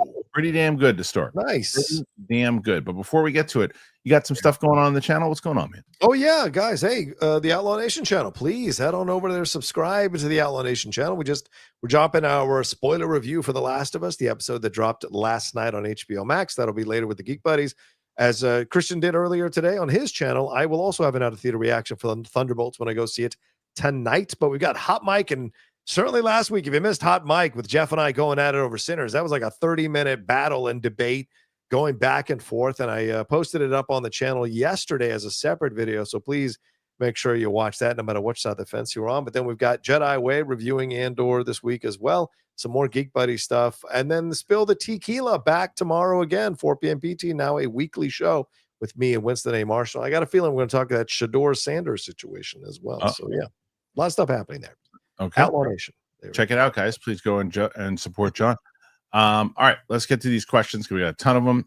Yep. And we are going to start here with the first one. Again, thank you guys for, if you didn't know, you put your questions in. You keep John and I on here as long as you want to. And the first one comes in now from our friend Blake Gilbert. What's up, Blake? I gained a new love for the blues watching Sinners. Kristian and John, what are your favorite blues artists? Any recommendations? Oh, man. I can't pretend. I like the blues, but I can't pretend that I'm an aficionado that I can start recommending people. How about yourself, John? Well, I mean, I think what you get. BB King is always the number one that you want to start off with if you want to look at the blues, and from there you can look at like Robert Cray, and there are other people you can go through with the blues. But look, I'm not going to pretend to be some blues savant, because there are people who are great blues lovers who will absolutely could guide you in a better way. But there are, quite a few people that talk about it. So you should look online and see some lists and explore some of that music, which you can explore on YouTube, which will give you an idea of whether you want to buy it or not. So, yeah. Well, there you go. Yeah. Thank you, Blake, for that one, for sure. So a bunch of people chiming in here that I haven't seen in a little bit. So that's good. Oh, cool. Shay, what's up, Shay? You guys seen Black Bag? Now, that's my kind of romance movie right there. Just finished 10 minutes ago. I loved it, but some people found it boring. Did you see it? That's the Soderbergh one, right? I have not seen that one, but I know it's coming or it's streaming, and I'm going to definitely take a look at that one for sure. So, have you heard good things about it? Yeah, I've heard positive things about it. So much so that Soderbergh is pissed that it didn't do better, So Yeah, but it's like 93% positive. I know, but that's the thing though. It's that these guys, because you look at Soderbergh, who's just been, he's had so many big hits, and the business was so different back when he was doing a lot of Sex, Lies, and Videotape, and like Ocean's 11 and all that stuff. And when he was Aaron Brockovich, when he did all those movies, it's a different time. Yeah. There's no world where Black Bag makes money in the theater. There's no world. There's just no world. It's too small of a film. Yeah. It's too small of a film, and it's like, but these guys just don't, they just don't want to catch up with the times at this point. It's almost living in denial a little bit, I think. Yeah, I agree. Yeah. Sean McKay, what's up, Sean? Happy Monday, Kristian. Very good to see you and Lon on with Merle. Rocha, I'm sorry I missed you. Oh, yeah. Shave your beard. What? Shave your beard? What are you going after him for? Said he was shit. I wanted to shave that beard. He's the best. Roham Ranger, thank you, man. You came in. Nice. I appreciate you. We're getting a lot of new members. We did a lot of new. We have Q&A. We're doing the second. We do 2 live streams a month. We're doing the second one tomorrow after the show. Nice. Sean McCabe, Kristian, no need to answer this. I'm very curious if Sentry / the Void is associated with the Void and Loki. I have no idea. Oh, that's a good question. Good question. I was gonna ask you something. I was gonna answer something else because it reminded me. Yeah. I was supposed to. Sam, who I do my Marvel stuff with, she just had a crazy schedule this week, and she just got a little overwhelmed this week. And she was supposed to come in today and tomorrow. And we had to talk. She's gonna take this week off. So we're going to have the Final Destination movie reviews, trailers between my friend Tina take the place. One will come out today and one next week. And I got my Andor reactions tomorrow. So Sam will be back next week. So I'll post it too for everybody who's wondering where's the next one will be Shang-Chi, and then it'll be Eternals. We're doing both of those back to back. So don't worry. We'll be back with those. It'll probably be next week though. Just letting everybody know. There you go. Sergio C. The Last of Us episode 3 was a snooze fest. Show is done. I didn't think it was a snooze fest. That's ridiculous. Yeah, I didn't agree with that. There's so much that happened in that episode. The advancing of Ellie's character, the questioning that Gale has about Ellie. Well, let me ask you, Sergio, follow that up with this. What did you want to happen? Like, without spoiling anything, like, what did you want to happen? Like, because in my head, I'm going, okay, it's episode 3, right? Yeah. So you've got, and is it 9 episodes or 12? It's I think 7 or 8 this season. It's not a lot. All right. So even if it's 8, it's episode 3. You're not going to go from crazy thing happening in 2 to crazy thing happening. It's not how television works. You got to go to set up. Okay, now those are the stakes. They set the stakes up. Yeah.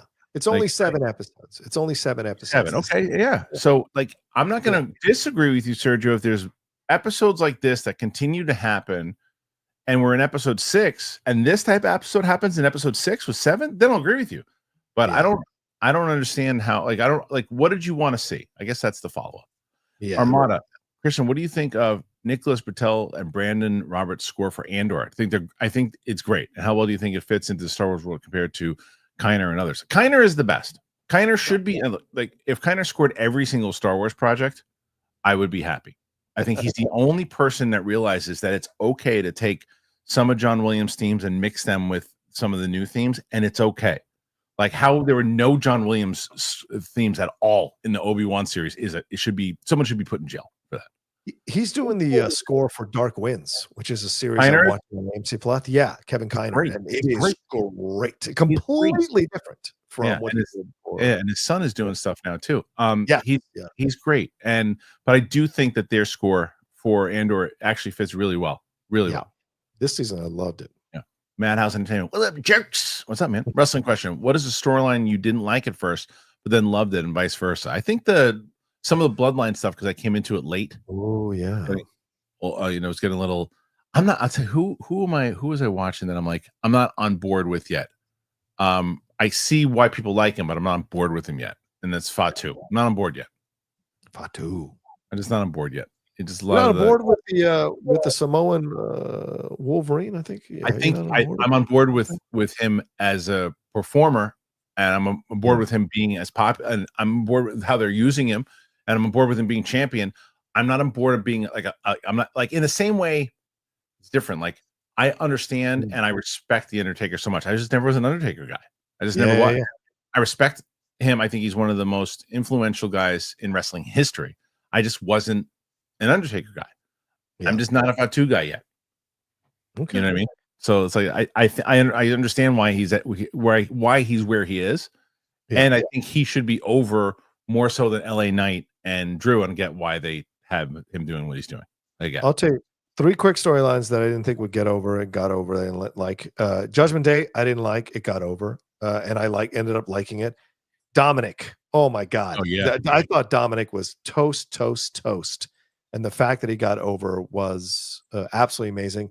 The worst one was general manager of Raw. I liked that initially, and then it just became stupid with a terrible ending. Okay. Okay. Apparently there were some of these missing super chats again. I don't know why StreamYard does this. They do it every single day.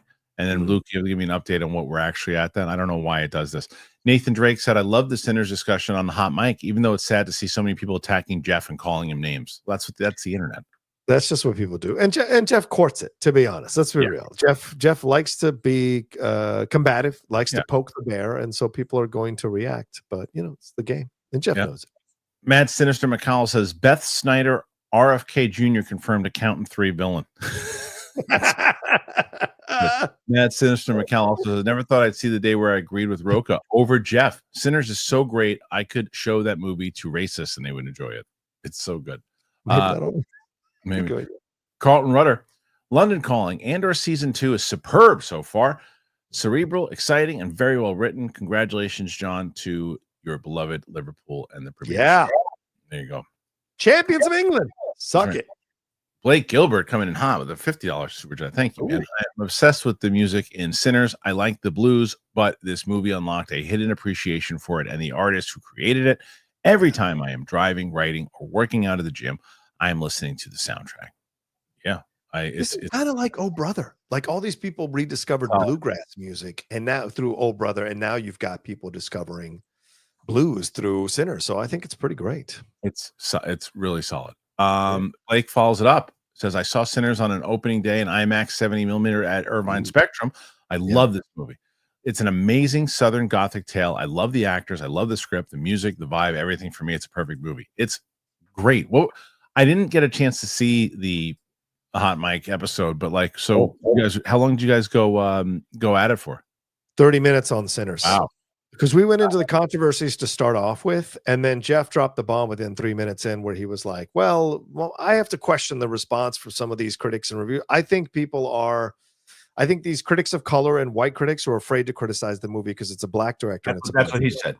That's what he said. And I was like, wait a minute. And then we just went into it back and forth. And I said to him, if you accept that as a reasoning, then I have to say, whenever you like a Jewish movie, as a Jewish critic, you're clearly biased. And we can't exist in a world where that is the truth, because it's not. There are plenty of black critics who've gone after black films. Nia DaCosta's Marvels was destroyed by a lot of black critics. So was Black Panther 2. It got some negative reviews from black critics. And so it just did he see did he see any of your logic at all, or no? So he would occasionally give back with a smile, but then he'd say, no, that's not how I see it at all. So, but he has his beliefs, I gotta watch it. Yeah, okay, let's see some more here that we missed. Hank Pym, yeet. Last Raw was amazing. Cena and Orton, hype. Rusev Day, the whole end segment was great. The man is heel again, and Baker made her Stephanie Baker, is that it? Baker made her made her Raw debut. Woof. So I loved the ending of Raw, by the way. We haven't talked about it. You hate it?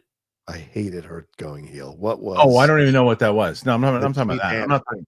Wait, what is that? Who went heel? Becky. Becky going. Oh, heel. Becky went heel. Well, the only reason that I didn't mind it was because of what happened at the end. I'd like to see a female join with that crew, because they have an opportunity to do what you and I talked about now. Their Braun Breaker coming out was amazing. Come on. Yes. It was amazing. I don't think Braun Breaker should be in a faction. He doesn't need a faction. He is a beast all unto himself. This is what I didn't. Yeah, but he's going to wind up turning on Seth down the line. And he's going to wind up going with Paul Heyman. and that will be, and he'll wind up being champion because of it. So I think it makes a lot of sense, and I think you build it up. But it would be great if Becky came along and joined Seth inside of this, and they're the awful, despicable, couple, and they're like the new NWO, and then Rock. Then you get Cena, and you have them all team up, and then the villains that are eventually turn on Cena, and who's got to help him out, Cody or whoever else it is down the line, and then you can turn Cena good at the end. But you got it, because right now, who cares if Cena turns good or bad? You're like, all right, thanks a lot, beat Orton. You got to give us something to root for him against or for. All right, let's see. Next one after that. Blake Gilbert. Hello, gentlemen. I haven't been on here as much. I've been writing and working on my YouTube channel. It's great. I wanted to say what's up, Blake. You've been so amazing today. I'm glad you showed up, man. I'm glad you I haven't seen you in a bit too, but I'm glad you're working on a YouTube channel. That's absolutely amazing. Mirror Domains. Sinners had $90 million budget plus marketing plus theater, and it has grossed 161 worldwide. Is it really the box office smash people think it is? Yes, because it also because this is a smaller budget, and it's probably going to have the marketing that it's had so far. What does it make? 300 million so far how much has it made? 190 worldwide? How much did it make worldwide? I think it's 160, but I'm going to take a look. 60, is that what it said? It said 161 worldwide. Yes, 161 worldwide. So if you look at, let's say it does another, I don't know, 40 million next week. So you're going to do 200. Let's say it closes out at 300 million total by the end of its run. All right, 280, 300 million. Yeah, it's tracking on the fact that it's going to end. It's critically acclaimed. Plus the fact that the actual, how much was the marketing? It's not every movie is $150 million marketing. Smaller budgets have smaller marketing budgets. Yeah. So you don't know. That's the thing. People are just guessing from what other people are writing in articles, but maybe not sourced articles. And so you just don't know. Right. Ronetta W. Saw Sinners 4 times already. 3 out of the 4 I saw were sold out. Glad to see it's doing well for an original. Coogler for me is a 5 out of 5. Thank goodness Feige didn't ask him to do Blade, because we wouldn't have gotten Sinners. And you probably would have gotten a pretty damn good Blade movie, though. Yeah. That's what you would have gotten. But yeah. At some point, it will happen. PLD's got a question for you. What? How about the whole Sanders situation? I mean, even Rocha was drafted in the 4th round at least. Hey, that was good. At least I was drafted a PLD. How's it like being a free agent, running around trying to get on this? We wouldn't allow the writers to do it. Shay Markel. Anyway, go ahead. Yeah. No. It's cool to see Tom Cruise supporting Sinners. For years now, he's been promoting Return to theaters, and now Ryan Coogler has joined the fight also. He follows it up and says, one of the coolest things about Sinners is seeing Jack O'Connell's name becoming widespread. Been a fan of the guy since he played Cook in Skins. Yeah, Jack O'Connell's great, and he's great in the movie. Yeah, he's fantastic. I think it's one of the big reasons why the film is so successful, because he is such a good villain within the film as well. Not trying to give the white guy all the credit for people lose their fucking minds. I just mean he's important for the overall effect of the film. Yeah. He's great. He's great in the movie. Really, really good. Shay says, I love Gareth Evans' projects. I can't wait for Gangs of London season 3, but I'm not crazy about Havoc. That gun play really tainted the film for me. 3 out of 5. Did you see it? Yeah, it was terrible. Terrible? I didn't think it was terrible. I enjoyed watching it. I enjoyed watching it. The club scene for me, the club scene and the cabin scene alone for me were it was because, but this is what I'm saying to you. If I would have seen this movie in the theater, I probably would have left going. Ooh, yeah. I watched it in my office, and I'm like, okay, there's some stuff, there's some grunting and other things that are happening. There's not a lot of story to it. It's just Luis Guzman is fantastic in the movie. Well, yes, because Luis is always good. Always fantastic. But I don't know, you didn't like it? No, I was in such an insult to Tom, especially because I'm watching Mobland, and that is such a great Tom Hardy show. Yeah. To watch this is like a real step down, man. Yeah. And I love Gareth, by the way. I love Gareth. Yeah. Brian O'Neill, the tables that are chairs match on SmackDown was insane. Should have been a WrestleMania. It should have been a WrestleMania. I agree. That was a good match. Yep. It was a good match. I am getting tired of and this is if someone asked me a wrestling, this is something that always bothers me. And Rob Van Dam was the king of it. There's never a time that Rob Van Dam did his splash and wasn't hurt. Right. Yes. There's never one time that he did it and he wasn't hurt. Every time he did it, he's like, oh, and I'm like, every time. I'm like, one time you hit it and you did it and you nailed it. And there's some Same thing. Like they did the big thing off of the ladder, and then the guy comes and he goes. It's like it's like an oversell to me. It's the oversells. They drive me nuts. But I know it's part of wrestling. I get it. I understand. So sometimes the oversells drive me nuts. Agreed. Yeah. Brian O'Neill. MCMG need their TNA theme back. Current one is crap. Who's that now? I have Motor City Machine Guns. I don't even know. I don't even watch anymore what they're SmackDown? doing. I watched a little SmackDown, but Raw is far. Why is SmackDown 3 hours now? Yeah, they did that last year, I think, or earlier this year. Yeah, way too long. Shay Markel, is it me or did the Accountant 2 feel like an HBO show extended into a feature-length film? John Bernthal stole the show for me. Another 3 out of 5. I'd give it more than 3 out of 5. I would probably go 3.5, 3.8. I think that I guess I could see where you would say that, but Bernthal he's saying Havoc is the same right now as the Accountant 2, 3 out of 5. He's saying that's his opinion, but I feel the Accountant 2 is a far superior movie than Havoc. I enjoyed watching Havoc, but I'm not gonna. The difference is if you told me, John, I know you haven't seen the Accountant 2, but if you told me that you thought the Accountant 2 was horrible, I'd want to have more of the discussion of why you thought that, because I would highly disagree with you. Sure. I'm not going to fight you on Havoc. You know what I mean? Like, I enjoyed watching scenes on Havoc, but I'm not about to go, what are you talking about? It's a great movie. It's not. It was to me was that club scene was worth the price of admission. Okay. Which was, a monthly fee. It was a monthly fee. Right. Yeah, right. Fair. Great Tim Sim. Hey. Thoughts on The Last of Us Season 2, Episode 3? And just wondering, as someone who played the second game, if you thought Episode 2 was something Episode 3 onward to the end of next season will be more dark and brutal than you think, but also, in my opinion, beautiful. Keep watching all the way. Oh, I will be. I am not on board with the previous commenter who said it was boring and nothing happened. I was actually very much on board with the episode, and I thought that I was like, oh, that's where we're going. There were some things that happened that I thought were a little dopey. That I said, well, wait a minute, why are they doing that? But that's more of a writing thing more than a boring thing. Yeah. I mean, all I'm gonna say is I loved it, because we're gonna drop the spoiler review afterwards. I enjoyed the episode. It's a good transition episode, and they said it afterwards in the mini doc they do after every episode that this was the first time they got a chance to take a breath and mourn a loss in the show, which they couldn't do in the video game. So I think it served its purpose in a lot of ways for that, and established Ellie and Dina as a new pair to watch in this show. Ellie essentially replacing the other person that's gone, and so I kind of like that situation, the way it's been laid out. So yeah, so funny. They kept what's the old man's name in the thing with the guy with the Seth. Yeah, I kept calling him Carlisle the whole show, and the whole audience is just like, how long you call him Carlisle? And I was like, for everyone, it was like me looking at the comment saying I'm calling Carlisle. I don't give a shit. I don't care. I'm calling. He looks like a Carlisle. It doesn't look like a Seth. I guess he was one of the other guys in the freaking town hall meeting was called. Oh, yes. Yeah. So I started calling him Carlisle. I think I'm going to call him Carlisle for the rest of the season.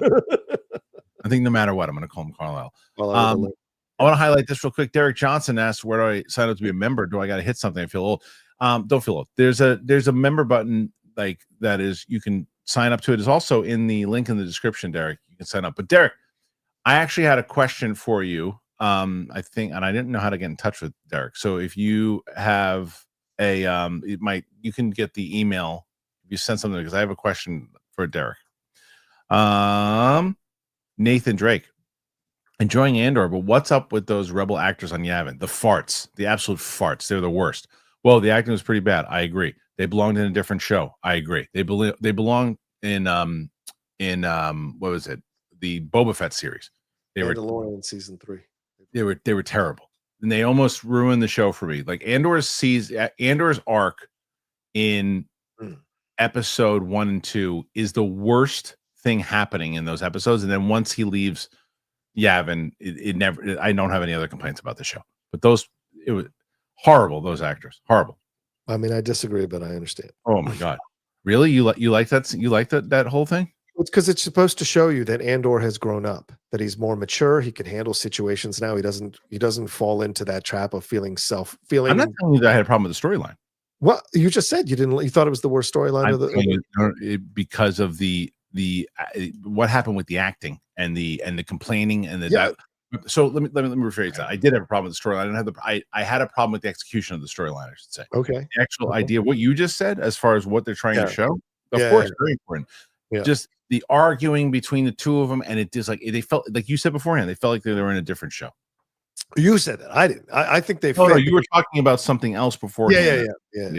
Commentary is about how people can be caught up in these stupid petty arguments and they miss the big picture, which was the fact that they had a TIE fighter, the fact that they caught Andor, and then they stupidly shoot who could have helped them off the planet.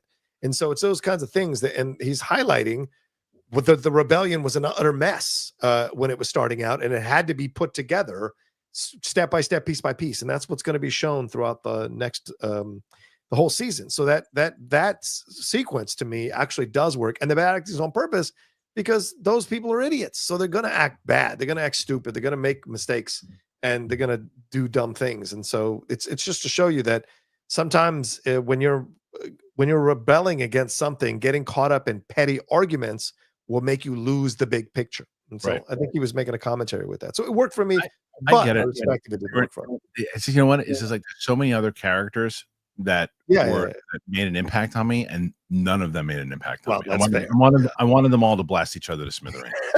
Except the girl. I didn't like the girl. Don't even remember her. Armada, just saw Before the Devil Knows You're Dead. Do you like? I don't remember it. I think it's the Philip Seymour Hoffman, Ethan Hawke movie, but I have not seen that one either. Yeah. Well, there he is, Derek Johnson. Hey, Derek. On support. Thank you, Derek. Derek rules. I have a question from some of the things that he's said in the past. Support. Sorry, can't hit all those $2 today. Don't you dare apologize. Yeah. Anytime you're in here, it's nice to see you, my friend. Sean McCabe, talk hard. Yes, I saw a post. You know what that's from? No. That is from Pump Up the Volume, which you can see right there. Oh, yeah. Christian Slater film. Yeah. I love that movie. Probably one of the main inspirations I got into podcasting. Shay Markel. I don't know if I'm judged. I want to kick ass 3. As long as I didn't like Wadlow's number 2. I'd like to see Vaughn return. Yeah. But I wouldn't mind seeing it. Wouldn't mind seeing it. Yeah. Next one. John, general thoughts on the draft. Jags. Oh yeah, you never answered the question about Sanders, and then Jags huge trade up for Hunter because he was being a prick. That's why. True. Sanders meteoric fall and Commanders overall. Thanks for the great show. Yeah, well, John, what were your overall thoughts and everything on the draft? I thought the draft went really well. I thought I don't think any team had a terrible draft. I think all the teams had either a middling or good or great draft, and I think that's rare to see in the world of the NFL. You could make particular cases for certain players, but I think the Jags moving out for Travis Hunter was genius, and that's going to help them. Cleveland selecting Dylan Gabriel and Shedeur Sanders, that makes no sense to me, but maybe they're trying to hedge their bets and find their quarterback of the future, and they want as many arms in that quarterback room as possible. We will see, but they also did really well on the defensive side. Commanders, very strong draft, very under-the-radar draft. We picked what we needed to protect our quarterback and to put some more offensive weapons in play. So I think everybody had a really good draft overall. Overall it's a good draft. Yeah. Overall, CJ, late to the show. I'll rewatch. Big up to John and Kristian. Thank you, man. John, currently right now, I have the updated number 72, John. That's pretty good. Wow, already. Where was this last week? Roxy, damn it. Hey, 72 with a half an hour to go. Mike Joyce, thoughts on David Cronenberg? Saw his most recent The Shrouds this weekend, didn't even know it was out, and thought it was fine. I like his early work a lot more than his last 2. I saw the trailer for The Shrouds. I didn't see it though. I haven't seen a Cronenberg film in years, to be honest with you. So I haven't really enjoyed his product for a very long time. So, Andrew Kvolka, what's up, Andrew? Hey, Kristian, after the success of Revenge of the Sith re-release, do you think Disney will try to make a Vader show or another season of Obi-Wan? They're so unpredictable because I don't think they really know what they're doing. And I don't think that, and I'm telling you, I just don't think that Filoni is going to want to make shows like that. He's going to want to keep making his shows. Yeah. Look, you can't connect the two. They're not correlative. Like this is a event situation. So people went to go see it in the theater again to show their support for the prequel series and to show and to enjoy seeing it in these massive theaters. it does not mean or translate to, oh, people want to see this. Now let's do this. I think the studio, if they did that, would be reading the wrong lesson or learning the wrong lesson from that. I agree with you. And I think that it's I don't know. I would like I said, it's the problem is that they're and you mentioned it earlier, they're not going to bring in, and the Filoni won't bring in people like Tony Gilroy ever again, because you can't tell Tony Gilroy what to do. Yeah. You just can't. There are other people that they'll be able to tell what to do, make it more the narrative, and if it doesn't go well, they'll get the blame. And you know what I mean? Like that's what they've been doing, a lot of these people. So that's what they're going to continue to do. Hopefully it changes up. We'll see. I would love to see, but like I said, every series, or I mean, there was a new series that was rumored. I don't know where I saw it on some site. I can't remember what it was. I don't remember who it was, writer, but I don't even know what it is. I would like to see instead of the same time period or Filoni and Favreau involved, I'd like to see something new where it's like something again. Let's go with another more adult one and see what happens 2 times in a row. Because look, I didn't watch Skeleton Crew, but I hear great things about it. Everyone who saw it, everyone who saw it enjoyed watching it and said that it was good. So, and again, that's because they brought in what's his face, not Mark Webb. I always get the two of them confused. Who's freaking Spiderman director? What's his name? Oh, John Watt. Yeah. No, yeah, right. So, and when because he's, I mean, he did The Old Man and everything else too. So you can tell it. Just bring in people who know how to make television. That's what you got to see. Derek, no political stances here. Just being honest about what I'm seeing in my work and around. For the love of God, conserve money and tighten your budgets. Much worse than a recession. Yeah, that's what I hear. Oof. Yeah, that's what I hear. Support from Derek. Thank you, Derek. Really appreciate that. Shay, I remember when they tried to make me hate John Walker. Cap killed too many people for me to hate him. Walker was just a chill, little angry fellow. Wyatt Russell's fantastic. He's fantastic. Yeah. Greg Grenier saw episode 3 in theaters and was hoping to see a few deleted scenes, but I'm not surprised. But not surprised, not in it. My main concern is why put 28 years later trailer in front of Star Wars. My theater had a lot of little kids in it. Just why? Did they really? Maybe because it's darker. It's PG-13. Yeah, it's PG-13. Wait, you're saying your theater had a lot of little kids in it to watch a burnt, charred up body scream on the edge of the lake of lava there at Mustafar, and you're saying that 28 days later is too much, or 28 years later is too much? I don't understand. But I mean, there are a lot of kids that, I mean, it depends. Depending on what age. Padme, he force chokes Padme. That's it's like this. So it's not. Well, they sure. The burning of Anakin is the most disturbing thing. That is absolutely the most. That's the most akin to that episode, the 28 years later trailer is that that's almost like Marion Cotillard in Dark Knight Rises. But yeah, I don't know. It's that would be tough. Depending on how old the kids were too. But it is PG-13. So that depends. So like when you're saying there's a lot of kids in there, and kids aren't supposed to, like, what kind of kids are you talking about under 13? Because they ain't supposed to be in there. That's right. Derek Johnson, do we ever find out what the asterisk is in the Thunderbolts movie? I'm not saying nothing. Why would he tell you, Derek? I'm not saying nothing. Shay Markel, how cool is that? Love, Death, and Robots keeps getting new seasons. I love that streaming gives us access to projects that might not have been made. That's what I mean. Sure. That's what I mean. There's just like for people who say streaming killed media, I think in a lot of ways it saved it, to be completely honest with you. Yeah. Now, people saying that it killed the theater business, I think it changed the theater business dramatically.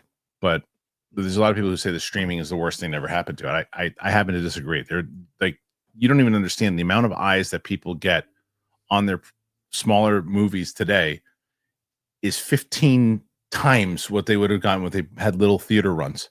They might have got more prestige out of it.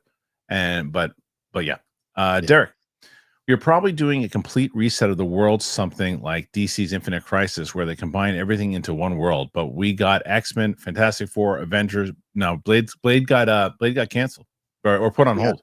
Blade ain't happening anymore, Derek. Yeah, I forgot. Derek hasn't been around for a little bit. Talked about this the other day. So right now they got X-Men, Fantastic Four, Avengers. That's a 3-course meal that they can really handle that. I think that they can, because like I said, X-Men's not coming in until after the reset, probably. Yeah, probably. Yeah. Yes, it is. So Fantastic Four, Avengers, and then the X-Men will come in after that. Yeah. Right. Okay. So let's see. I think right now you're close to 80. I'll get an update. Wow. I'll get an update in a second here. E. Roberts, do you feel the hate for the prequels was higher than the sequels? I do, because most of the hate for the sequels has to do with politics, wokeness, hate, and hating on the sequels for money and views. Well, but that's that. Well, then I think you just kind of answered your question, though. I think that, do you feel that the hate for the prequels was higher than the sequels? You said you do, because most of the hate for the sequels has to do with politics, wokeness, hate, and hating on the sequels. But that's a lot of hate. And I think there's way more hate for the second wave, more so. If you're asking what got more shit, I still think it's the second, because of the power of the internet. I think that the internet was still around, obviously, in 2005, but it has got, the social media presence has been so much more vocal. I think that the sequel trilogy got way more hate. What do you think, John? But he's saying, do you feel the hate for the prequels was higher than the sequels? In the sequels, yeah. The prequels. So you think the hate was higher for the prequels or for the sequels? I think sequels. Yeah, but he's saying the prequels. He's saying the prequels, but he's saying that the reason. But he's saying the reason is because the second sequel was because of wokeness, hate, but that's hate. So it's getting that's a fair point. That's a fair point. I think the hate for the prequels, people want to brush that over. It was legitimate criticism. You want to call it hate, but it was legitimate criticism. A lot of the prequels doesn't work. I know that a lot of you want to excuse some of the stuff and gloss over some of the stuff, but there's a lot of logic in the prequels. It does not work. George was making just changes just like JJ and Rian Johnson and JJ did again when they were doing the sequel trilogy. So I think a majority of the hate for both of those trilogies comes from story issues, character issues. But yes, there is wokeness. There is all of that for this current sequel trilogy. So I would agree with you, I guess, because the sequel trilogy is not something I would ever watch, but I would consider rewatching the prequel trilogy. Well, I told you, I saw somebody notice it in the or say it in the comments. They're like, "Well, you used to hate on the prequels." I wasn't a fan of them. I wasn't a fan of them for a very long time. And I've told this story a million times over, and maybe you just kind of tuned in recently, and that's totally fine. I was watching them again, and I told John this and countless many people. I think it must have been, I don't know, maybe even either 2019 or 2020. I was watching the prequels with, well, she was 7 or 8 at the time, now 13-year-old. And we were watching the prequels. And I remember watching the prequels with her and going, okay, I'll watch episode 1, whatever. I've always thought 3 was the best out of them, but I remember watching the first one and with her, and the opening scene happened. I looked down and look at her, and her eyes are like super wide, like watching it in like amazement. And I'm like, oh, I get it. And I started watching a little bit more through her eyes and the way that it was intended. And I started watching it more like trying to watch it like her. And I understood more so of what they were going for in general. Plus, when you couple it with the Clone Wars animated show, which George Lucas was heavily involved in, I think it's a good companion piece overall, and elevates them. So that's why I've found a kind of newer love for the prequels. Yeah, I've never. Yeah, you just don't like them. You just don't like them. I understand. I don't like them, and because there's so many issues with it that just bother me to this day. I don't know if I would have discovered that had I not have kids. So maybe that would. But I don't discount anybody liking it. I want to make that really clear. Yeah. If you like it, knock yourself out. I respect that. It's just not for me. Shay says, this weekend I'm going to watch both Thunderbolts and the amazing movie where Killmonger is dating both B-15 and Kate Bishop. That's you watch it again, Shay? All right, Armada. From hearing Jeff's criticism of Sinners, part of me thinks that he's grading the movie from how everyone else liked it more than he did.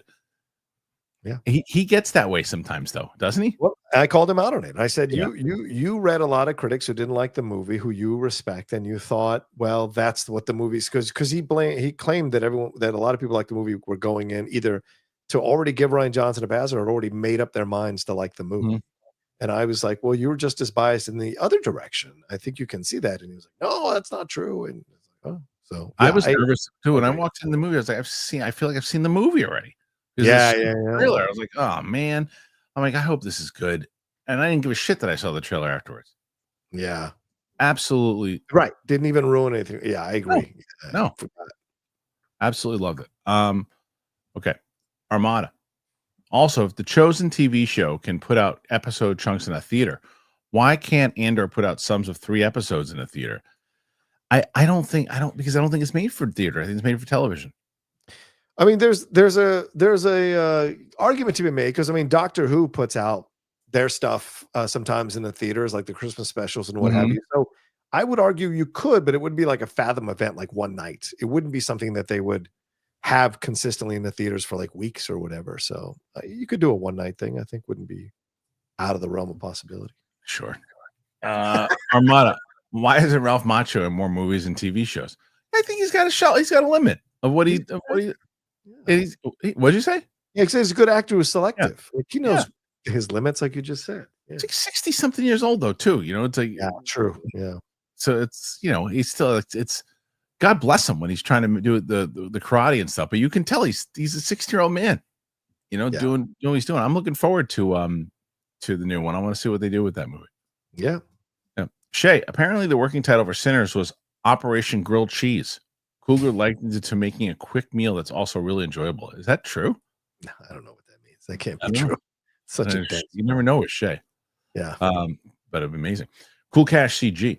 Hey, Kristian, just a quick question for Thunderbolts. Do you feel like after seeing it, people should have to have homework in order to enjoy the film? It depends, right? Like I said, do I think that you miss anything from not seeing Falcon and Winter Soldier? I think you'll get a little. I don't think you'll have as much of an attachment to Wyatt Russell, right? If you don't see Black Widow, though, I think that is more like you don't have to see Hawkeye. Like she's in Hawkeye also, but it's not necessary. I think you got to see Black Widow. I think you have to. And I look, and I don't think it's a great movie. I think it's fine. I just watched it again last week. I think it's fine. And maybe even a little below a little lower than fine, to be honest. Okay. But it is pretty important for the story. Yeah. Black Widow falls apart at the end, but everything leading up to it I liked. But the relationship stuff is good. The acting is good, but it's like you said, the overall villain and everything else. I'm so fresh on just seeing it last week. We just put the reaction. But it's like there's just not a lot of the stuff that the the villains but what's really happening behind the family stuff works good.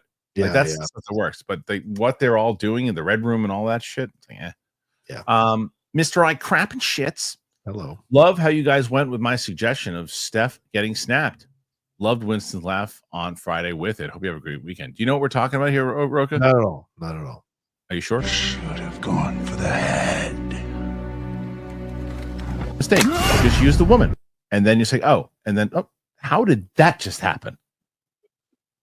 How did that just happen? Am I going crazy? Wow. Isn't that great? Wow. That's good. And a snap out of existence.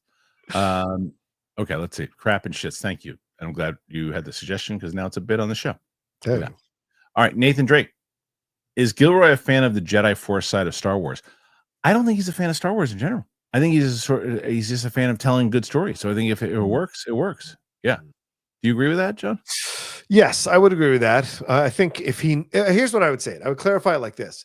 If the Force works for his story, I don't think he has a problem using it. But if it doesn't, I don't think he has a problem not using it. So that's how I would say about it. Yeah. Yeah. Okay.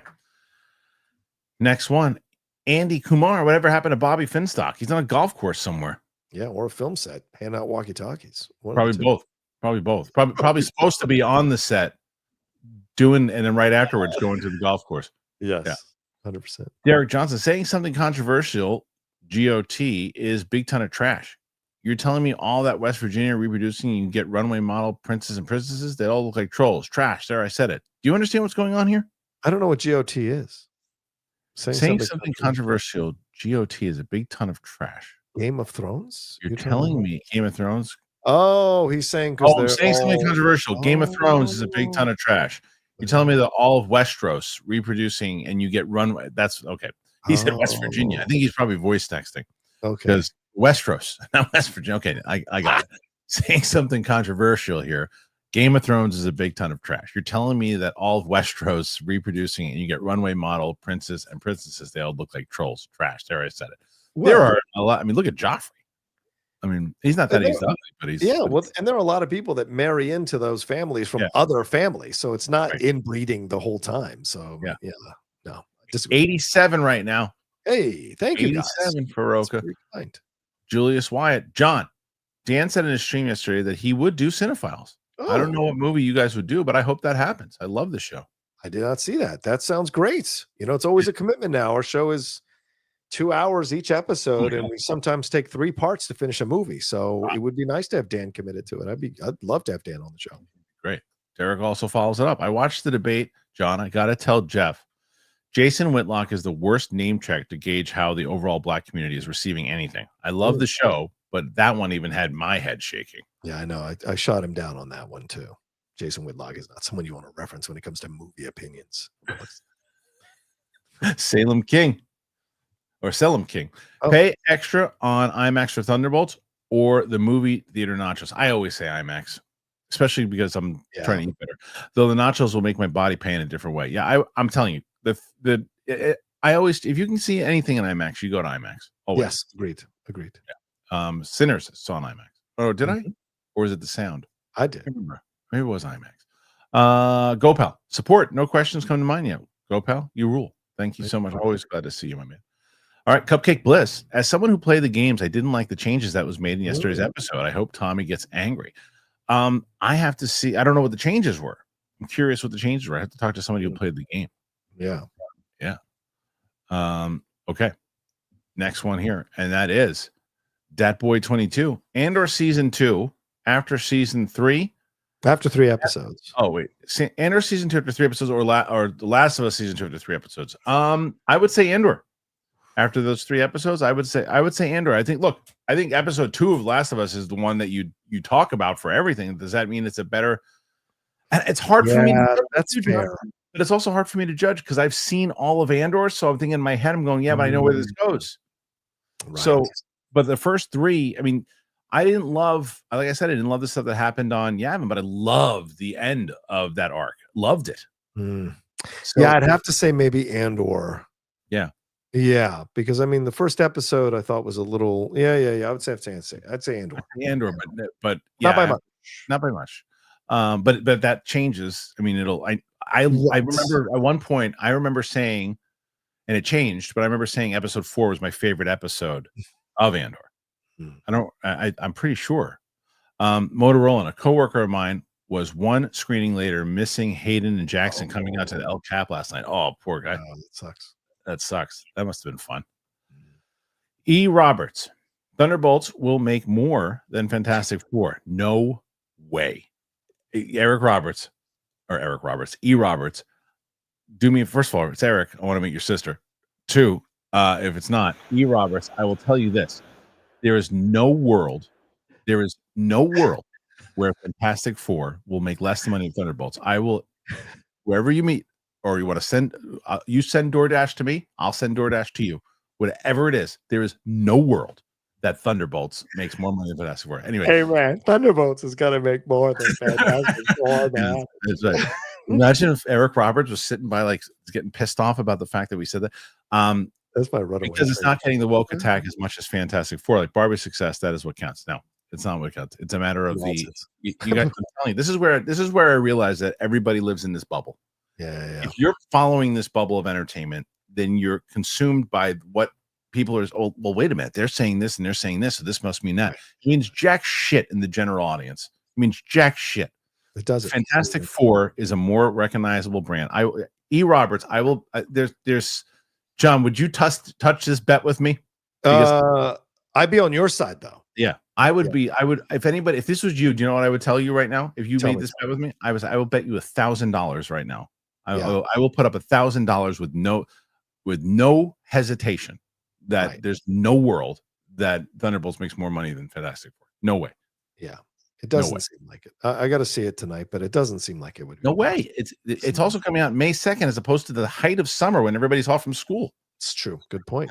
Good point. JC Mighty, 2023, I almost died from COVID, and you guys entertained me throughout 3-month being in the hospital. Wow. Harloff Rocha, and eternally grateful. Support forever. Thank you, JC Mighty. That's very, very nice of you, and I'm glad you made it through, my man. Very good. Jesus. Yeah. John crushing today. Derek Johnson, Jack as the vampire was everything you want. He was charismatic. He was terrifying. He was smooth, violent. It was a superb performance. It really was. I agree. Yeah. He put that in there twice. Thank you. And he follows this up. It said, came in twice. Just consider it support. Thank you. DUI champ. Hey guys, is there any way Marvel fans are going to accept Downey Doom that doesn't somehow have a multiverse connection to Tony Stark? This is such a cliche answer, John. It depends on the writing.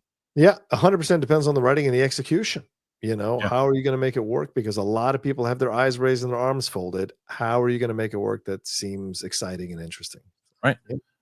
Stephanie Litz, how about those Timberwolves? I would love a Timberwolves. Knicks are looking good right now. Knicks are looking good. Knicks, you don't think they look good? Finals, please. But I'm just saying they look good this week. Come on. They got lucky off a non-call Come on. when Josh Hart was. Come on, man. That should have been a call. I don't know. John just won. I don't know what happened to John. All right, let's see. Go Powell. In addition to BB, Freddie King going down is excellent. Also, hear good things about Albert King. I also really like Cream Yardbirds and Mile. I think Go Powell is AI. He knows everything. Yeah, he might be AI. He knows everything. Yeah, I love Go Powell. Shay, I'll chalk my ranking up to fast typing. Havoc was actually a 2 out of 5 for me. Okay. Don't kill me, John. But yeah, I'm not very moved by Accountant 2. Yeah, but you're giving it a point higher than Havoc. So there you go. Zeus Fleming, I just got out of class. I wanted to send some support, and I'll watch later. Thank you, Zeus. Yeah, we're on Apple Podcasts. We're on Spotify. We'll be on the replay later. And then Luke updated the link for the Clips channel. We have right now, I think there's a little over 8,000 subscribers over there, trying to get to 10,000. If you want to watch the clips for this show, you'll be able to do it. Make sure you check that out. And then we brought on a new person to do shorts for us. So you're going to start seeing more shorts from the show daily on my personal account and on the show's socials as well too. So there you go. Armada, haven't seen Accountant 2 yet, but worried from the tone in the trailer makes it look more lighthearted than the first. Does the tone switch work? It does. It feels like it's part of the same movie. There's a little bit more humor because of the two of them, but it feels more like a Lethal Weapon type thing more than and I say that in a Lethal Weapon 1 or 2 where there's serious shit going on with some humor around it too. Yeah. Okay. Also, Kristian, thoughts on Jeff saying he's not a critic?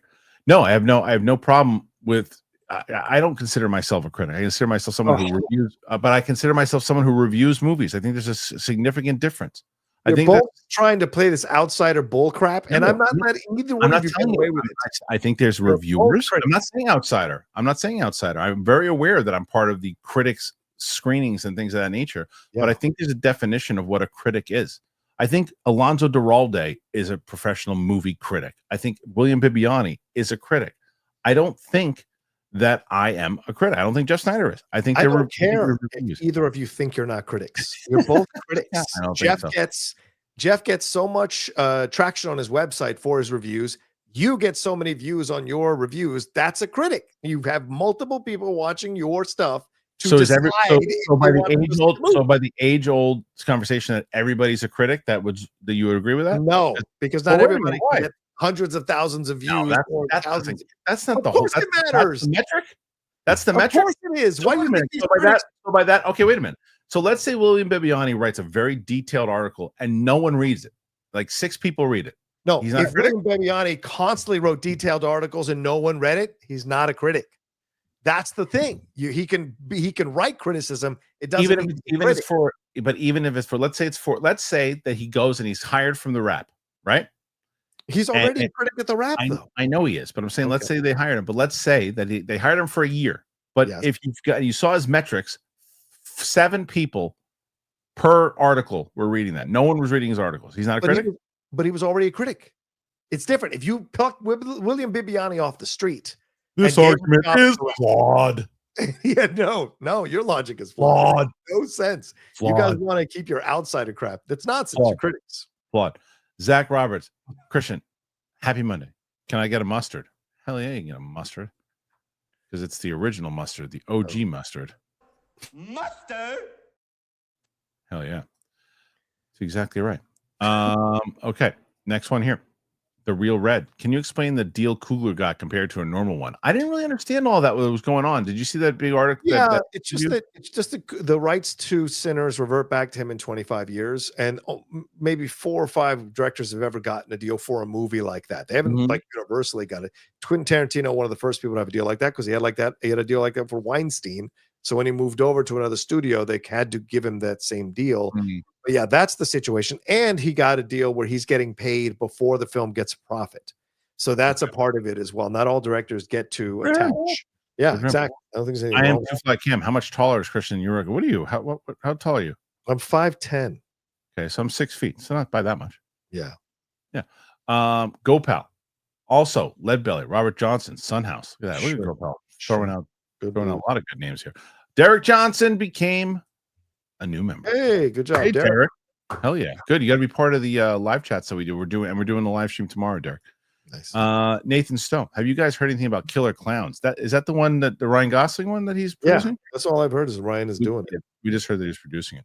DUI Champ. After the success of the Batman, Penguin, Daredevil, Andor, Sinners, are these shows not evidence of what the majority of the fan base is looking for? Why keep going goofy?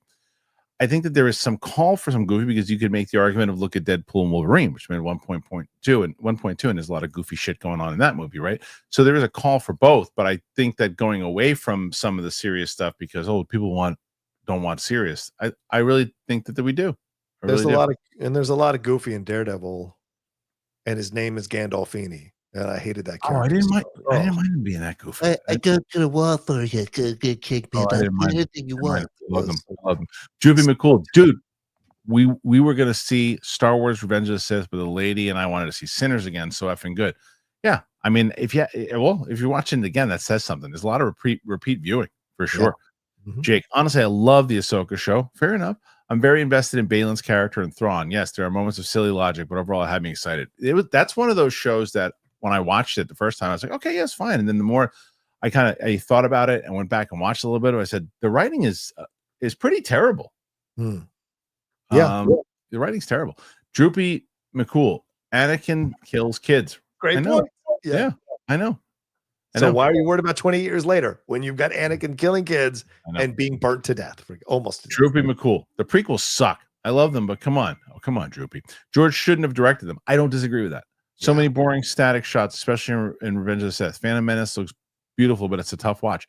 I do think that I would have loved to seen again something like those stories that George was maybe one of the best, if not the best storyteller of all time. Not a good screenwriter. And very similar could be said about Dave Filoni. I think Dave Filoni is a very good storyteller. I just don't think he's a good writer. Like the fact that he's writing Ahsoka season 2, that scares me. He's writing the whole thing. And he's sitting around, he's acting like he's Jack Kerouac. You know, he's like the stuff that he's saying. He's like, well, I'm sitting and I'm watching, I'm reading, I'm doing all this stuff. And it's like, what are you going to see ghost stormtroopers again? Like we did in the last one, whatever those things were. DUI Champ. I would argue Jabba chaining Leia down, forcing her into a metal swimsuit and running his ugly, yucky tongue up her skin was infinitely more shocking than episode 3 of Andor. Episode 3? I mean, maybe. Oh, you're saying with the thing that happened. Oh, I don't know. That was, you know what it was? It was the fact that she used the word. He's talking about what happened to Adria Arjona. That's more shocking than what happened to Adria Arjona. That is not. He's just making a point that people were losing their minds or whatever. I see where he's going with it. He's saying in the fact that like there's a lot of crazy, like there's a lot of disturbing shit that went down in. Yeah. He's not wrong. I don't know if it's more disturbing to it because again, I think it's the fact that what everyone's all up in arms with is the fact that she used the word. I don't have an issue with it at all. Right, but a lot that's what people have. If it was, I don't think if she would have used the word, wouldn't have used the word, I don't think you would have seen as much of a thing about it on the internet. I disagree. I think people want to find something to crap on Andor about because they need views on their channels, and they fabricated that nonsense and to be upset about that somehow the Empire would draw the line at sexual assault. We're going to kill billions of men, women, and children indiscriminately. We're going to enslave millions of people to do our job, and we're going to. Well, Palpatine apparently too is doing it. Apparently, Palpatine was doing it too. How we had Rey. Yeah, exactly. So it's just such nonsense. Just such nonsense. Into Zeus Fleming. Don't you think it's possible that you, Don, that near love sequels to. I think he missed something in there. Do you think it's possible that I could find that love for the sequels too? No, I just don't think that they're good movies. It's a difference. So I could watch it through my daughter's eyes and go, yeah, this stinks. Yeah, The Force Awakens is great, but that movie. But I told you that movie got worse for me. You know why? Why? Because when I saw that movie originally, John, I said the same thing you did. I said, this is a really good movie. The problem is afterwards, I know where it goes. It goes nowhere. Oh, fair. But you don't feel that about The Matrix, do you? The Matrix is great, regardless of where the Matrix can really serve as a standalone movie. Yeah, that's a fair point. This movie cannot. That's what it was created as a trilogy. Yes. That's a fair point. Yes. Yeah. Stephanie Litz. She became a new member. Thank you, Stephanie. Nice. Chrome Ragu. Hey, I just started watching Sons of Anarchy. I loved it. Have either one of you seen it? Love the content, John and Kristian. Thank you. You know, I've never watched that show. I hear it's great though. Neither have I. No, I'm surprised that you've never seen it. I don't gravitate to biker gang stuff. It's not really my jam. So yeah, I'm surprised. Strawberry Blonde Milk. John, get Kristian on the Cinephiles from Belfast. We've talked about it. The problem is it's just a matter of scheduling. Yeah. I don't think Kristian has time to do it. It's so much of a commitment. Jake, are you looking forward to the Mall animated show? I love Sam Witwer, especially when he's talking about the character and what it means to him. I'm excited is not the word. I'm curious because I'm glad that they're involving Sam more, and I'm glad he's a producer on it, and I know that he'll put his passion into it, and I'm curious to what he's doing. I'm not excited about it because it's the same damn time period. It's the same characters again. We're going to see Darth Maul again. It's like one more time. And if it wasn't Sam Witwer doing it, I'd be like, I don't know. Why are we staying why are we doing the same thing? Clone Wars, Bad Batch, Bounty Hunters, and the same thing. And it's like, explore a different era. But it's the Sam Witwer aspect that I'm going, okay, let's see what you got. How about you, John? Yeah, I was initially not that excited, but I mean, Maul is a phenomenal character, so it could be fun, could tell some really good stories. But like you said, we've seen so much from this time period already. Like, why can't we? People talk about moving on from the Skywalker time period. How long have we been in the Clone Wars time period? Like, don't we want to move on from that? Especially animation. You can tell so many new stories in animation. It's like every world is Filoni's world in animation. It's like, let's move on from the same freaking era. And new animation, do some new styles of animation. Yeah. Derek, I'd hit you up on Twitter, but I got rid of it. What's the best way to contact you? So there's an email contact list right up top when you go to the homepage, Derek. Just shoot me over an email. And or now you're a member, shoot a message over to when you're PLD should get in contact with you too. Dennis Hoffman. Coogler told Shannon Sharp that they coded the movie Grilled Cheese as a response. The all-encompassing scale of a Marvel production, smaller and quicker, but just as satisfying. Great interview. Oh, did they talk? I'm sure they didn't talk recently. No, I don't think they talked recently. Derek Johnson. No, I meant West Virginia, not Westeros. John knows what I meant as a fellow Virginian, not West Virginia. Yeah, but I'm not going to make that kind of judgment on West Virginia because I think that's a stereotype, and I'm sure you don't appreciate trading in stereotypes, Derek. So, I've met many wonderful people from West Virginia who were not inbred, who were not ugly, and all of that. So, yeah. Andrew Kravolka. Hey, Kristian saw Revenge of the Sith over the weekend. I was wondering, what do you think would have happened if Obi-Wan went to fight Palpatine and Yoda fought Anakin? I think Obi could have won. I don't know if Obi could have won. I don't know. I don't think Obi was a stronger sword fighter than Yoda. Yoda did pretty good. Yeah. That fight is so great and it's so goofy at the same time. Yeah. The Palpatine's doing some crazy shit in that fight. He's like, it's hilarious. So terrible. Zeus Fleming. What are both your favorite childhood memories about WWE? My dad used to take me to Madison Square Garden and Nassau Coliseum all the time. So I remember tons of moments on that one. And I remember seeing the Warrior beat Andre the Giant in like 8 seconds at Nassau. I guess seeing Hogan, although I hate him now, but when I saw Hogan when I was a kid, being at the Capitol Center and getting a shirt and the bandana wear on my head, that was an awesome experience being there, seeing it live. It was so much fun. Yeah. Hang tight, Chang. At 105, so we're gonna finish them. We're gonna finish them up. I gotta be like crazy. I know. But you're winning the week right now, so you gotta hold it for a sec. I personally didn't care about the trailer, but a lot of parents were mad. I would say kids around 10 at youngest. Yeah, but again, PG-13 movie, Chris. So that would be my argument if I owned the theater. Send me the parents' numbers. I'll talk to them. No, that's what if it was PG movie. Another story. Trey Porter, it's true. Sinner's working title was called Grilled Cheese. It's hilarious. Zeus Fleming, thoughts on Anthony Bourdain's new cartoon coming out based on his comic? Get Giro? I don't know. I didn't know about it. that. Yeah. I don't know anything about it, but interesting. It's still, I mean, his legacy lives on, you know. Emmanuel, I enjoy these streams a lot. Thank you. Been listening to you guys since 2010s when I started college. Reminds me of the top 10 show in Schmoes No Days. Well, there you go. That's nice. Yeah, I mean that's old school. Yeah. Old. It's amazing how long ago that was. I know. Yeah, I know. Same way I think Fantastic Four is going to make the same way I think that Fantastic Four is going to make more money than Thunderbolts 2. I bet Doomsday is going to come out either next July or Christmas than May. Yeah. That's a bet I wouldn't take. Yeah, a lot of people are speculating it's going to get pushed. It's just impossible in 1 year with the special effects and visual effects. No way. Unless you're going to AI the whole damn movie. Hey, Monica. Monica R says, I saw Accountant 2 on Thursday. Noticed many in Star Wars shirts for Avengers of the Sith. I didn't grow up with those movies. I watched episodes 1 and 2 on Disney Plus. I'm going to see 3 tonight. That's pretty fun. That's pretty fun that you can do that. Yeah. I love that. I love that, you know, the fact that you're seeing 1 and 2 and then going to see 3 in the theater. That's pretty special. That's cool. That's what I told you. Disney Plus keeping it alive. Just saying. Yeah, but any streaming service would have kept it alive. Brooklyn, support for a couple of basketball busting. Busting.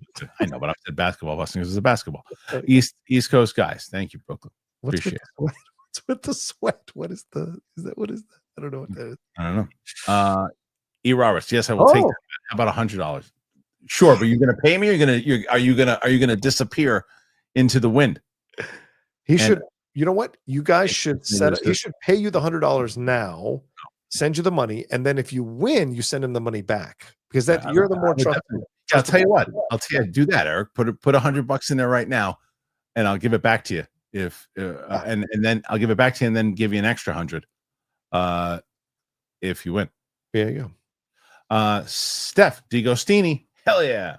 Hey guys, Hope Sentry is given justice as a character. He can go toe to toe with Hulk and Thor. Would give him more to do in the next 2 Avengers. Thoughts? I don't want to speak on it. Yeah. I don't want to speak on it yet. I'll let John talk about it, you know, when he sees it. But when does the embargo for the review drop? Do you remember?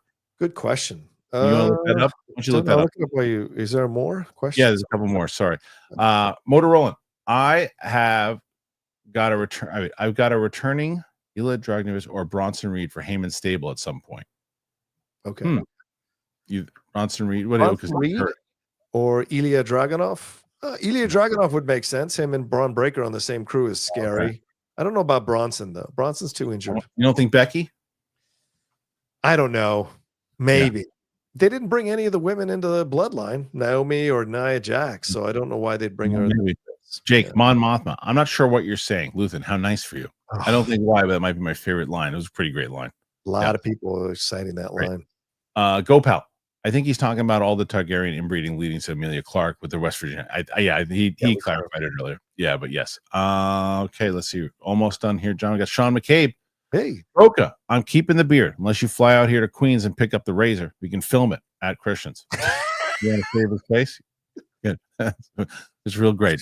John's shaving the faces of listeners. I'll do it as the Hallelujah plays in the background. Yeah. Chris, you should show John Steph's hands. I would. We're running out of time right now, but I'll show. It was a bit. It was something that happened last week, and it was amazing. Just can't. Do I have it on here? I don't think I have it here right now, but I'll show it. I'll show it to you on the next show. Okay. That we do together. All right, Jake. We've got 3 different styles of animation, at least with Visions. So many varieties of great animation. Season 3 looks awesome. Yeah, I agree. But here's the problem. Conveniently enough, guess what Visions isn't? Canon. Yeah. So, but yes, it should be. It absolutely should be. Buster Barnes, Kristian, any more interviews with the Superman cast coming up before the movie? Also, what MCU movie would you compare Thunderbolts to quality-wise? I mean, I could reach out and try to get Grillo again, but I might have an in with some of the cast. But I'm actually interviewing Louis Pullman for Thunderbolts. Oh, nice. This week. Yeah. Yakavetta, who is this other Jake? I better investigate. You have to. Let us know. There was only one that I knew. This here, and here he is. Other Jake here. By the way, we're not all from State Farm, but I do wear khaki sometimes. And with that, we close out here, John. Hey. At 108. Nice. 108. Fantastic. So there you go. So, John, we did it. You got a good start here. Thank 108 you. on a Monday. What do you got going on today? I retroactively win the last 7 days, right? Because Roxy had her 82 within the last 7 days. So thank you. I'm a winner. I appreciate it. 109, actually. So we'll say 109. Thank you guys so much. Oh, yeah. Just today, I just dropped 2 o'clock. It was scheduled to drop at 2 o'clock. Thought we'd be done by then. But the spoiler review for The Last of Us last night is up with me and Shannon McClung breaking things down there for the Geek Buddies. I will have my out of the theater reaction to Thunderbolts tonight. The review embargo is tomorrow, brother, the 29th. Okay. Tomorrow at 9 a.m. So I'll probably have a review up tomorrow as well. And then all the stuff going on here with the Hot Mic, Geek Buddies, Spill the Tequila tomorrow night at 4 p.m. PT Live on the channel, and all other stuff coming out like Jedi Way, reactions and reviews. Outlaw Nation, help me get to 50,000 subscribers. People would really appreciate it. Thanks, Kristian. Good to see you, brother. Happy Tuesday. Or happy Monday. Thanks, guys. Thank you, everybody here who contributed not only with the questions at the end, but your questions during the show, your likes, your comments. For the people who got Stitch Fix today, boy, oh boy, do I thank you for keeping the show on the air. So I appreciate everything that you guys do. I really, I can't thank you enough. Apple Podcasts, Spotify, anywhere podcasts are found. For those people who say, you know what, I want a tight budget right now. I can't do this. I can't do that. I get it. But you can hit that subscribe button and go on over to the Clips channel. That you can do. Go to the Kristian Harloff Clips channel. Check out the segments on the show today. We appreciate you. Thank you to everybody who was a part of it today. Thank you to John Rocha. And we'll see you guys on the flip side. Cock? No.